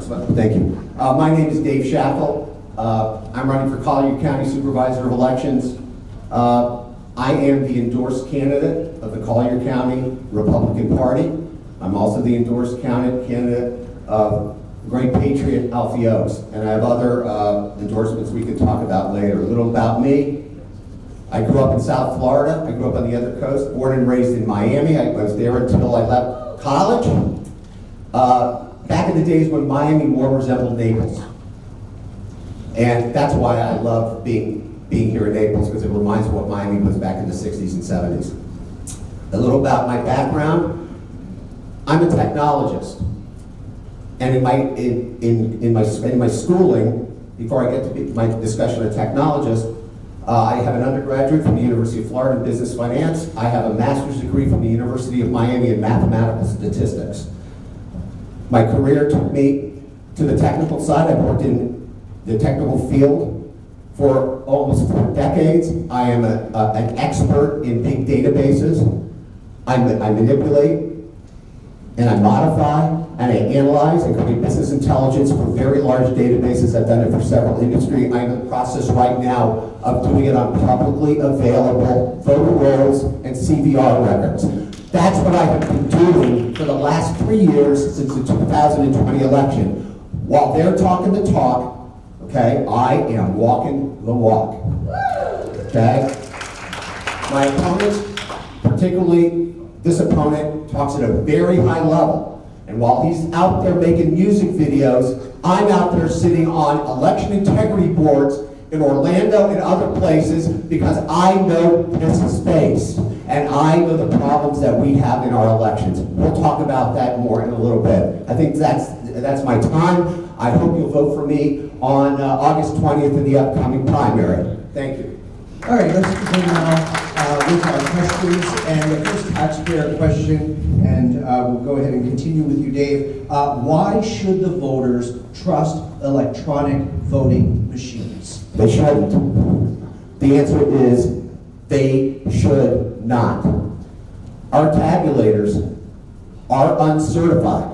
The tabulators, ES&S is what we use here in Collier. ES&S is the largest. You hear about Dominion. You don't hear much about ES&S, but they are the largest vote tabulation company in the United States. But they're all pretty much the same. The software and the source code that run those machines are proprietary to the vendor. They will not allow any private audits. Only the programmers and the management of those machines know what's going on in that source code. There is no way to verify whether the paper ballot that you insert into the scanner is converting the digital image into the vote that you cast. There is no transparency whatsoever, and I am committed to bringing transparency to that office. And under Florida law, we must use tabulators, but I will hand count enough ballots to make sure you all are comfortable that that election your vote was cast correctly. That's it. Thank you. Tim Jurek. I have my concerns, without a doubt, with machines. However, under state statute, we are required to utilize machines. One thing I will tell you is I will never allow a machine to run its course without the proper supervision of a human to make sure that those votes are accurate. Another thing that I will make sure to do is I will make sure that we will audit, not what the state requires, but above and beyond, to make sure that you, everybody that's sitting here, will feel comfortable that our elections are safe and secure. That's going to be paramount. What I want to do is I want to bring people in, show them how the machines work, how they operate through logic and accuracy testing, and make you feel comfortable to the extent. However, I will always go above and beyond to audit under state law to make sure we are making sure our machines, our equipment works properly. Thank you. Melissa Blazier. So there are 2 certified voting system vendors in the state of Florida. Yes, one of them is Dominion Voting Systems. The other is Election Systems and Software, which is what we use in Collier County and have used since 2002. I will say we are 100% paper ballots in the state of Florida. So we always have an audit trail when it comes to tabulating ballots. We do extensive pre- and post-election audits and testing of our voting system. We are required by law to use tabulators. But again, we always have paper ballots that we can tie those votes cast back to. Extensive pre-election testing, including a public logic and accuracy test, as well as a post-election manual audit where staff, with the review of a canvassing board, pulls ballots from a race and a precinct, and we publicly, manually count all of those with over 100%, can't be over 100%, but 100% accuracy in over 35 of those manual audits that we've conducted since that law was put in place in 2007.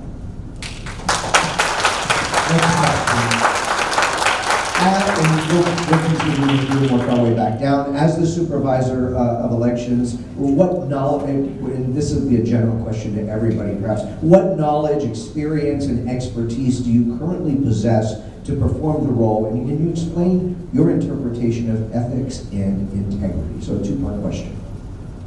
Sure, so I've been in the office for over 18 years now. I am a Master Florida Certified Elections Professional through the Florida Supervisors of Elections Association. I'm also a Certified Elections Registration Administrator through the National Association of Elections Officials. Those are not designations that you can get overnight. In fact, the one for the state of Florida, you have to have conducted a general election in order to even get that certification. So it takes several years and hours of coursework. Ethics and integrity in elections, listen, we follow Florida election law to the T, by the book. I'm sure you all have heard a lot about that this week. And I think that that's part of the integrity of the office and upholding those ethical values.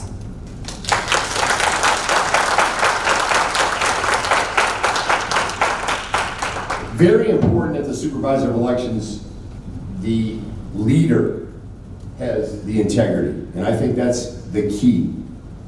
I will surround myself with the best there is, and again, I will tell you that the current supervisor of elections office has some wonderful staff that works there. I believe the administration definitely needs a new look, a new change, and I'll make sure that happens.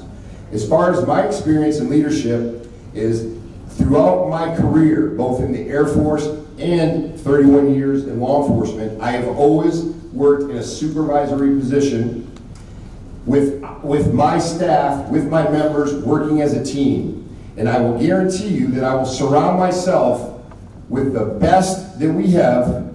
Like the old saying goes, work and surround yourself with people that are even better than you. So I will make sure that each director within those positions will be the best, and I will make sure that our team functions and make sure we have supervisor elections here, or elections in Collier County that are safe, secure, and ethical. Dave, shout. Yes. One of the things I didn't talk about in my opening statement is I've been an entrepreneur among the things that I've done. I was an ex-partner in a private company where entrepreneurs did from the ground up. We created a public company, commercial real estate MLS system. I was the original programmer of that system. We created a public company and a multi-million-dollar company. We created a brand new industry. I've done this in many industries. I'm a smart guy. I can learn what's going on in our election system with the help of the great people who work there in that office. So I can assure you, I will learn the election administration side. But the election administration is no longer the only thing that the supervisor of elections should be looking at. Of course, we should follow all the statutes. I will as well, even though I may not disagree with them. I will continue to fight for legislative change, to give the supervisor of elections the option to hand ballots, not just be forced to use these insecure, non-transparent machines. I will continue to work on improving legislation on these laws that need improvement in Florida. Thank you. Okay. Dave, you may want to pull back just a little bit so it's not so loud, so that we can hear you. Yes. Okay, gotcha. Okay. It's okay. That better. Okay, next question from our voters, and we will start with Dave now on this end.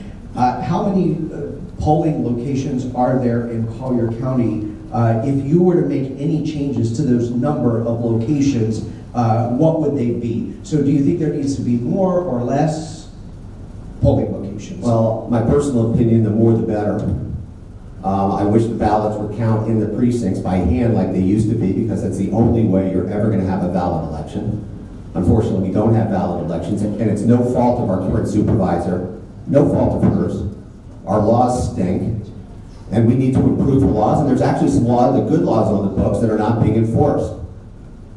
Okay? And I commend them, and I've commended you, Ms. Blazer, on the job you have done in the supervisor's office, but I think you are only focusing on a small piece of what's to be focused on in 2024. It may have been correct back 10 years ago under Jennifer Edwards, but I believe, and that's the major difference between you and I think you're missing a big piece of this that you have the latitude to take care of from a technology side to make sure to mitigate the risk, tremendous risk that's happening on the technology side, that you have the latitude to take care of. That's what I want to do. Our election systems are at risk. And Tim, and it's in Collier County as well, in our county, not just in other places. Thank you. Tim, Jarrett. Could you repeat the question one more time? Yeah, so how many polling locations do you think Collier County should have? Do you think we should have more? Do you think we should have less? Great question. Right now, I think we're right about 68, 67, 68, 69 in that number. I know for a fact that when I go out and vote, I have a pretty good experience when I do that.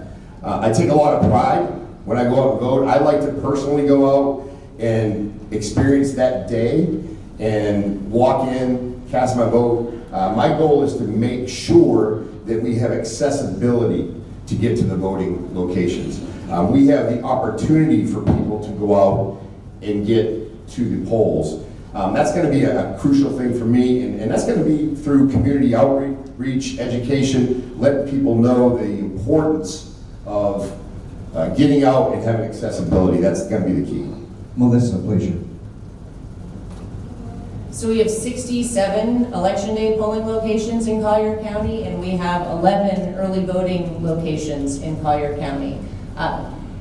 Expansion, it truly depends. So when we look at 2020, when we were dealing with COVID, we had a vast majority of people stay home and vote by mail. So if we were going by 2020 numbers, I would say maybe we would reduce the amount of polling locations we have. The difference here is that in 2022, our election day turnout in the general election increased significantly with over 52,000 voters showing up on election day. And so if that trend is to continue in 2024, 2026, and obviously we're dealing with population increases, then yes, we will have to increase the number of polling locations and early voting locations. This question has been asked during each one of our debates tonight. Have you ever faced any charges? Have you ever done anything that could embarrass you or embarrass Collier County? We'll start at this end with Melissa and work our way down. Well, I don't have any more skeletons in my closet because I think they were all aired in the Naples Daily News a couple of weeks ago. So if you didn't read that article, let me tell you about it. I was arrested in 1996. I was 18 years old. I made a terrible decision, something that I have regretted. I will say I was not convicted of anything. Adjudication was withheld, but yes, I was arrested, and it was embarrassing. Something that I've dealt with every day since then.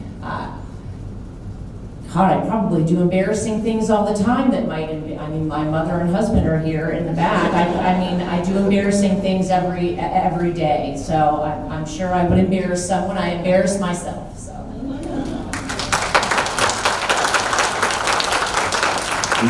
No, I've never been arrested in Collier County, or anywhere as far as that goes.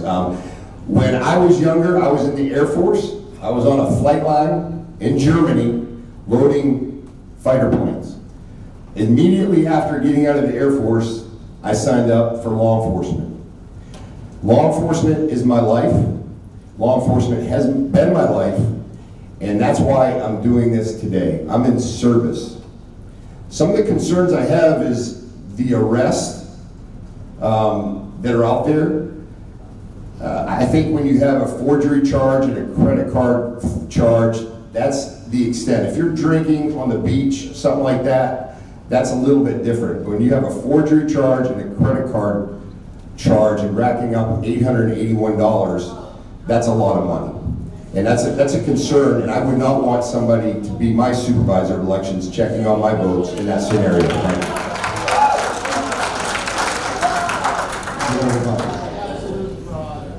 You know, I think that we all read the same Naples Daily News article, right? Quite a few of us. So I think maybe we all have skeletons in our closet that maybe we all, if I'm going to air my dirty laundry, maybe we should all be honest and air our dirty laundry.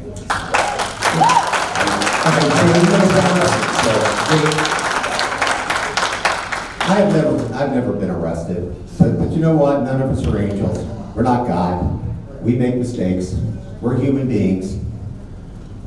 And I will tell you, I find it repulsive that one of the candidates in this race is going down and dirty on something that she did 30 or 35 years ago when she was a young person. I'm disgusted.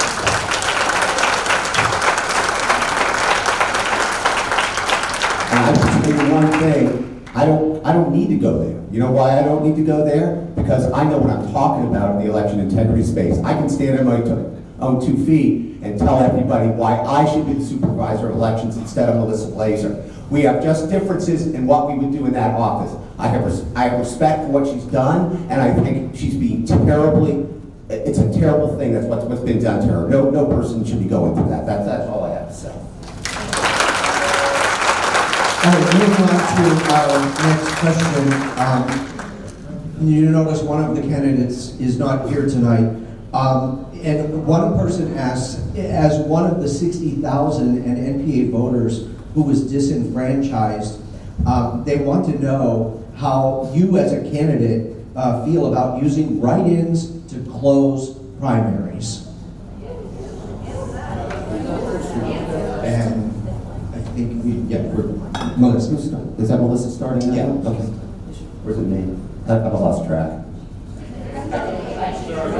Is it me, guys? Dave, go ahead. Yeah, look, that thing, I believe the number is like at 108 since that's been on the books. I mean, it's been used. It's a loophole that I don't approve of. I don't think it should be there. I think it's disenfranchising voters. I think it's disenfranchising Democrat voters. I'm not a Democrat. I'm the furthest thing from a Democrat.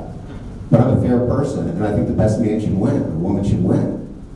And I think that loophole needs to be changed. That's my view on it.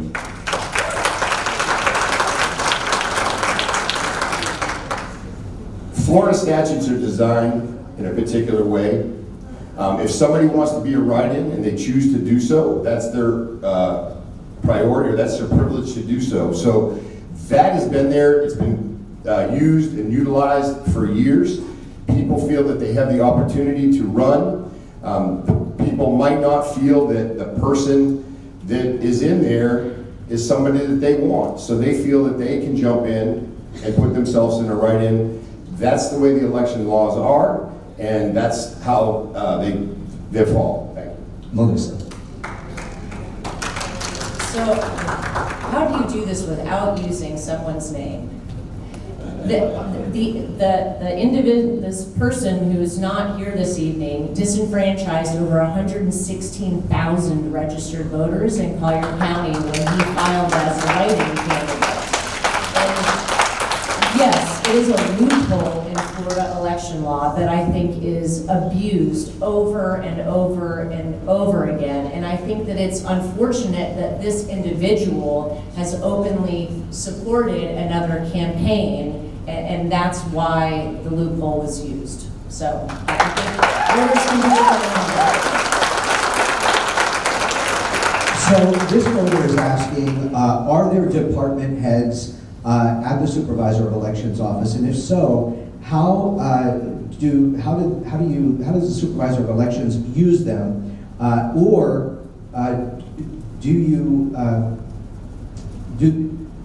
should the supervisor do the job? Do you have people under you that do the job? Do you support people under you helping with the job? What percentage of it is yours versus your managers? Sure, so we are the smallest of the 5 constitutional offices. We have 24 full-time employees, that includes myself. We have an IT director, a chief deputy, we have an administrative services manager, a public relations officer, and I think that's about the director levels that we have right now in the office. We're all a big team, so it just depends on the day what one person has to do in the office versus another. We have an increased call volume right now for vote by mail requests. Thankfully, if you have not requested a vote by mail ballot, I strongly encourage you to do so. But because of that, we have individuals jumping from one department to another department in order to help out those other staff members. I don't know if I answered that, but. Just like any operation or business, and like I said, I've supervised numerous people. Every time I've worked in a position, I've always had trust in the people that work under my command. And I never have people work for me. I always have people that work with me. And that too is we are a team to accomplish the goals. Now, I probably think that Dave would be a pretty good IT guy. Would he be the best supervisor of elections? I don't think that's the case. He's new to the county, doesn't really show any, that I know of, any supervisory experience that I know of.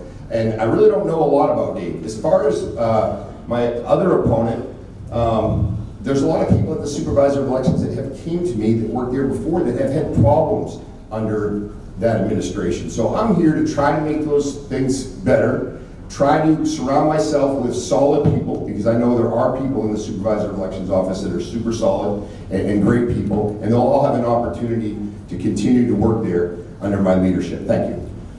Dave. Yeah, thank you. As far as my management skills, as I said earlier, I've taken an entrepreneurial company from 0 or 2 people to over 2,000 people. I've managed up to 500 people in information technology. I've been a board member, an executive. I've been an executive with a public company. I've had to answer to shareholders. I have been and I have not done it in the public sector, but I have done it in the private sector. And that information, Mr. Jarrett, if you do your research, is available online. You will see it right there.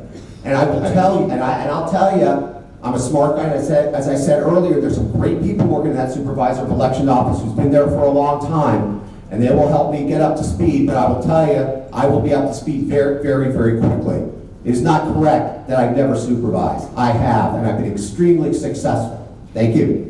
All right, moving on to our next question, and now we're into current events. In fact, a story that I addressed just today on NBC2. What could have been done differently regarding the Republican State Committeeman disqualification at the SOE yesterday? And perhaps to make this more broad, all of you could offer your thoughts on it. We are starting down at that end and working our way up. Dave? Yeah. First of all, this question would not have been asked if the events of the last week occurred, okay? So I'm not going to fall for the bait, okay? Because that's the truth. You would not have asked this question. So let me tell you where I stand on this. We don't know. There's two sides to every story. Mr. Oaks has one side, and the SOE office has another side. I support Mr. Oaks in a full, thorough investigation of this matter. He's due that.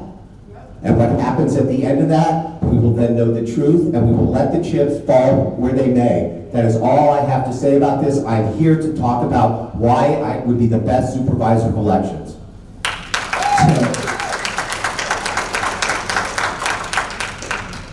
I myself, very much the same as far as checking into it. I got the information on Friday that there were issues going on. I went to my office, I immediately requested some public records to get a timeline of exactly what happened, because I can't misstate or speak on someone else's behalf. I know I filed my paperwork early on because I knew there might be an issue at the end, so I understand it. State laws are very much directed, and they're very much there for a reason. One thing I will tell you though is if I'm the supervisor of elections on Friday, June 14th, that is game day. That's a very important day. I would not be at a luncheon at the Hilton knowing that this stuff is going on at the supervisor of elections office. I would be there immediately. When somebody handed a document, I would make sure that that document is secured. It's the person comes down and checks, and I would not let that person leave until I get the basic information and make sure it's correct. That's it. Melissa. Florida Statute 99.061, paren 9 states that the qualifying deadline is noon on the 67th day prior to the primary election. It doesn't say that I can bend the law or bend the rules for anyone. Same law and rules apply for voter registration. We have a voter registration deadline. If registration applications come in minutes after the deadline, we cannot accept them. Same goes for vote by mail ballots, 4 persons showing up at the polls. Polls close at 7 p.m. Not allowed to extend that. We don't bend the rules for anyone. Folks, that gentleman is the last person on the planet that I wanted to have to tell that his qualifying paperwork was not proper. Let's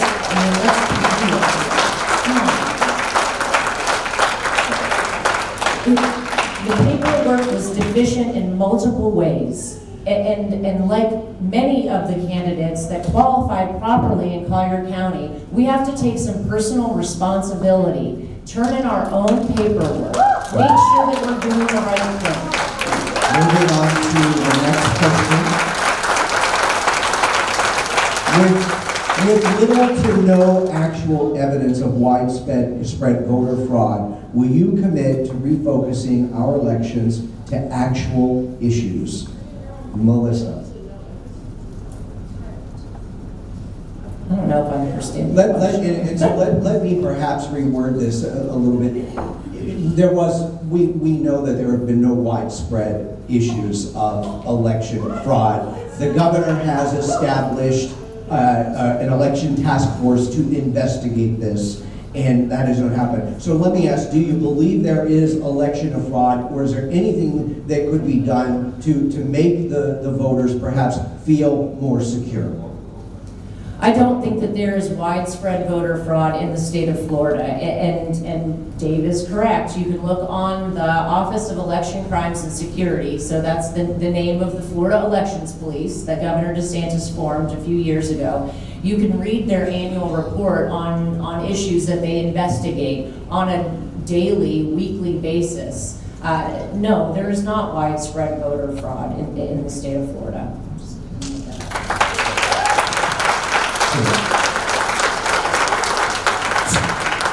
2022, Governor DeSantis, and he does a great job. He enacted the Elections Crime Bureau, which they investigate elections type of crimes. If you have an attitude that it can't happen here, or if you have a laissez-faire attitude or being naive that you can't perceive a problem, that is a problem in itself.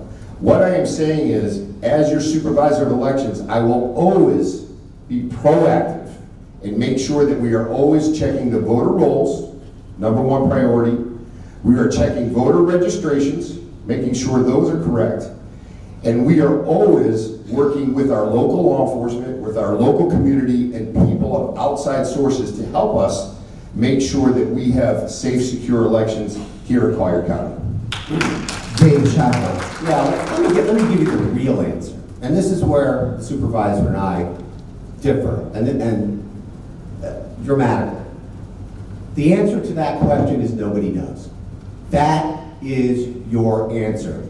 The supervisor doesn't know, Governor DeSantis doesn't know, nobody knows. You want to know why nobody knows? Number one, our voter rolls are very likely filled with non-citizens on those rolls. Likely filled with them. It is so easy for a non-citizen to get on our voter rolls. Very simple. And you know what? We have, and let me tell you, the Secretary of State agrees with me, Court Berg. He has said that. He's right. And you know what? We don't know because we can't get that information, and neither can the supervisor. So she has no idea whether your vote is being canceled or diluted. And given the way this country's gone, you can't believe anybody in the government, you can't believe anybody in the media, and that includes Fox News. You gotta go find the information. All right, next question that we have here. The voters want to know, have you ever worked as a poll worker? Dave, we'll start with you. Yeah, not in this county, but I've worked as a poll worker up in the People's Republic of Maryland. I have. Thank you. The answer is no. However, I have been involved in the canvassing board, and I also have done manual audits. Actually sat down and counted them in the last election with Everglades City, 168 ballots. We counted those out. Wonderful experience. Also, in addition to that, one of my jobs at the sheriff's office was to get incident action plans together to prevent physical security for all the polls throughout the county. So I was very much entrenched with that, making sure that our elections and our polls were safe from a physical standpoint. Being a member of the sheriff's office for 31 years, I was not able to go out and physically work inside a poll, but I've been very involved since day one, since 1990, since I moved here. Yeah. Melissa. I've worked in over 45 countywide and municipal elections all across Collier County, so not in another state, and I don't believe that there's an excuse to not have worked in a polling location. I believe a vast majority of you have worked in a polling location in Collier County, so thank you very much for that. So, moving on, we talked a little bit about election accuracy, and they want to know how you can guarantee that paper ballots would be more accurate. And I'm going to expand on this by just a bit by saying I've talked with election supervisors such as Tommy Doyle in Lee County, who said that it would take literally weeks to count paper ballots. And we know that the amount, and you can ask if you agree or disagree with that, but again, supervisors of elections have said that across the state. And bigger counties, months. So having said that, how could you guarantee paper ballots would be more accurate? Do you think they would, Melissa, and work our way down? Yes, so again, we've been 100% paper ballots in the state of Florida since the law was enacted in 2007, so we've implemented it in 2008. Hand counting paper ballots, specifically in this county, would be a complete nightmare. You think that we have almost 260,000 registered voters right now. In a presidential general election, Collier County, the last 3 presidential generals, we have had the highest turnout in the state of Florida. So let's assume that we have the highest turnout again in the state of Florida in the 2024 general election. We can have over 235,000 people show up to vote. We all know our ballots are printed in English and Spanish by law. So we're looking at potentially a 2-card ballot, so 2 pages with content on at least 3 sides. So we're looking at almost 500,000 pieces of paper that we would have to hand count. And a lot of these places say, well, you can hand count them on election day. Think about how bad that would be for Collier County, and then think about what would happen in Miami-Dade and Broward County. Tim Jarrett. Yeah, one of the things I think us as citizens and people out there want to make sure that we have confidence that when we vote, it's going to count. Our paper ballots do that. I have personally counted ballots by hand. It is a difficult task if there's multiple races. However, if you break it down to a presidential race, it's definitely doable. Does it take time? Does it take resources? Absolutely. The big thing that I want to do is I want to make sure that people understand that we have to currently use the state law. We have to certify our elections with a machine. But what I will do is I will increase the audits, the required audits after the election, immediately after, to make sure that people in the community feel safe that that ballot and that vote counted. And that's what I intend to do, and we're going to make sure that happens in Collier County. Dave Chapman. Yeah, I'm the oldest person on this panel. I hate to say that, but I am. Ms. Blazer, I think, is maybe 15 years younger than me. So I remember back in the days when we actually did hand count ballots, and no one would be counting 250,000 ballots. The reason we have precincts originally was not just for the convenience of the citizen, but it's also that they could hand count the ballots in the precinct, in the individual precincts. And an individual precinct may have an average of 3,000 voters, and if we get a 30 or 40% turnout, you're talking about 1,200 ballots with a Democrat and a Republican sitting there to verify that those votes count. We don't have that right now. Those are not the correct answers. And by the way, I lived in Miami-Dade County, and I remember when we did hand counting ballots in the precinct. And let me tell you, we got them to the county office in no time. It's not 250,000. It's 1,200. Thank you. All right, moving on.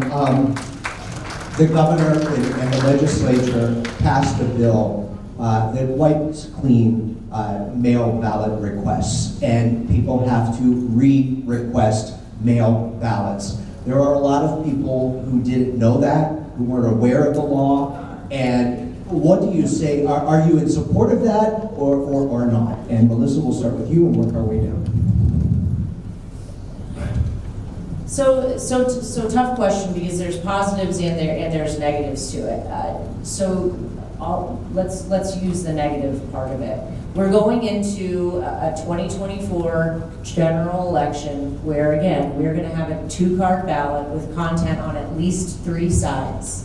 And right now, we have 50,000 vote-by-mail ballot requests on file for that general election. In 2022, we had over 85,000 vote-by-mail ballot requests on file. In 2020, we had over 103,000 vote-by-mail ballots actually voted in Collier County. So if that number doesn't start to increase, and we see this significant amount of people show up in person during early voting and on election day, what's going to happen? We're going to have lines. And no one likes to wait in line. Voters like to stand in line when they're at Disney World. You know, we'll wait an hour to get on a ride, but no one wants to wait an hour at a polling location. Tim Jarrett. Yeah, without a doubt, there's a place in time for a vote by mail ballot. I have no question. You have somebody in a nursing home, you have somebody that needs to be away, especially in Collier County, right? We have a lot of people that are away. I am in agreement with that. However, I personally like to vote in person. Every time you send a vote by mail ballot out, you potentially lose chain of custody. It can easily get in the wrong hands. And I've seen where people here in Collier County have received 3 and 4 ballots. That is scary. Okay, that is scary. You got somebody over here that has happened to, Janet in the corner. So that's where I'm coming from. What we need to do is we need to maintain chain of custody all the way for all those ballots. We need to educate a lot more and let people know that they need to re-request. So I am too asking you tonight to make sure you re-request a ballot so you get it mailed to you if that's the choice that you want to do. Thank you. Dave, I'm personally I'm in favor of that law, and it's up to the supervisor of elections to make sure that the citizens are notified. But while we're talking about vote by mail ballots, and I'm gonna tell you the truth, I'm not gonna pussyfoot around on this nonsense. Okay? You have 2 sets of rules on the books. You have 1 set of rules when you go to the polls. You have to show an ID. You have to present yourself. You have to verify. You cannot go to the polling booth with anybody else. There's strict chain of custody. In Collier County, 50% of our voters are voting by mail. So while the people who go to the polling place are a baseball team playing with 3 outs, the folks who are doing vote by mail are playing with 10 outs. There is no way, and this gets back to the original question, there is no way the supervisor knows that the person who cast that vote is the person on that envelope. They do not know. It is impossible to know, and it is, I don't understand. If critical thinking, folks, you don't know. All right, Dave. Thank you. Next question. This is going to be our last question of the evening, and I apologize. It has been a long day, folks. I have been going since early this morning, working and then coming down here, so I apologize. The state of Florida sets down the election law that you must follow if you are the election supervisor, and there's no wiggle room there, and we realize that. If there was one thing you could personally change in Florida election law, what would that be? Yes. One thing, if there was one thing, there's a lot more than one thing that I would change, but I think that the first thing that I would probably want to change is we need to make tighter timeframes on the list maintenance activities that we do. So voter roll database maintenance. I think that the state of Florida does a good job with voter roll maintenance, but it can take upwards of 90 days to remove a felon from the voter rolls. And granted, due process is required, but I don't think that in some instances it needs to take that long. So that's what I would change. Tim. Yes, without a doubt, it's voter registration. Currently, in the state of Florida, you check a loyalty oath box. Boom, you check it. That loyalty oath box, it is a felony if you check it. However, there are people that are checking that box because they're given a trinket, they're given a koozie, they're given a cup. You basically have to check that box saying you are a U.S. citizen, you are a Florida resident, you live in Collier County, you have an address, you're not a convicted criminal, and you are mentally able to do that. I know all the people that are coming across the border. If they have the guts to come across the border and break the law, what makes them not want to check? What makes you think that they will not check that box to get on your voter registration rolls? That is the number one thing. It's a felony, but it's not being checked into.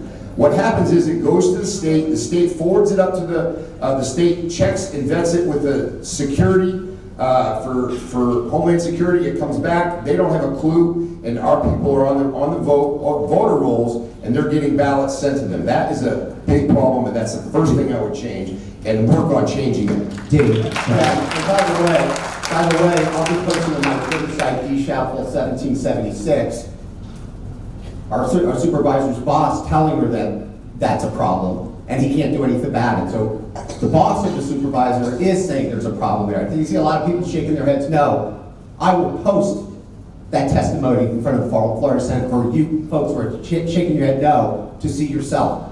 Secondly, That was my answer. yeah, it was. I agree with you there. But Mr. Durrett did not answer the question.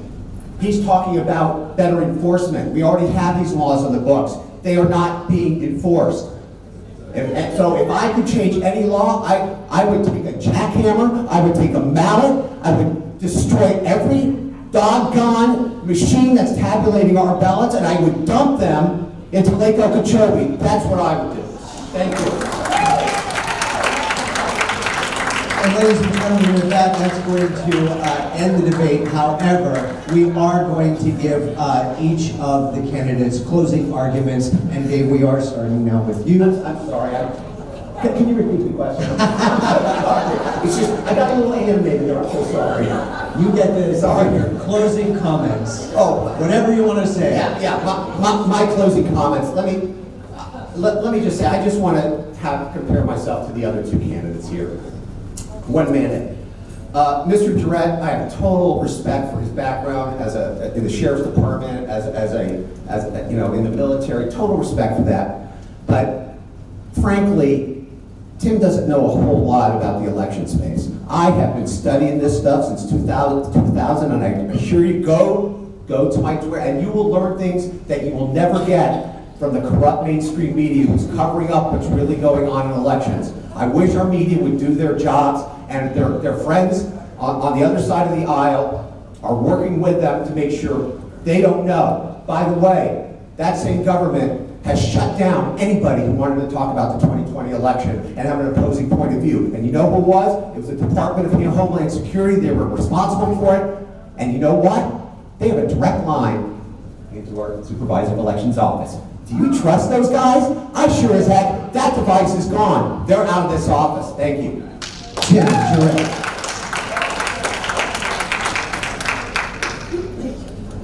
Listen, I want to just bring it home to you here and let you know that I have a passion for service. I have a passion to be your next supervisor of elections. There's so many things that we can do, so many things that we can bring to our community that we need to improve on. Transparency. Let's talk about getting the confidence that we need. And we will not have the issues of people feeling uncomfortable about whether or not they voted and whether or not it was safe and secure. I have been in Collier County for 34 years. I know a lot of folks. I have been endorsed by Amira Fox. Captain Wayne Smith is my best endorsement. I can go on and on. Sheriff Marcino, supported by the local fire union, firefighters union. These people in the community want me to be their supervisor of elections because they know me, they respect me, and I've worked my butt off to be your representative at the supervisor of elections. And my office is open 24/7, 365. You can give me a call whenever, and I will answer your questions. Thank you.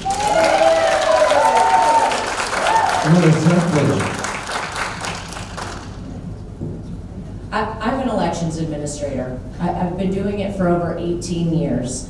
And I think many of you know my predecessor. I was trained by the best in the state of Florida, who I'm not going to go through a list of endorsements because I don't think I would remember all of them, but I'm glad we didn't get that question. So, I've been conducting elections for over 18 years in Collier County. The state of Florida is the gold standard. Collier County has been the gold standard for years in Collier County. We conduct excellent elections. We have excellent staff. We have excellent policies and procedures in place. And most importantly, we follow the law, and that's our job.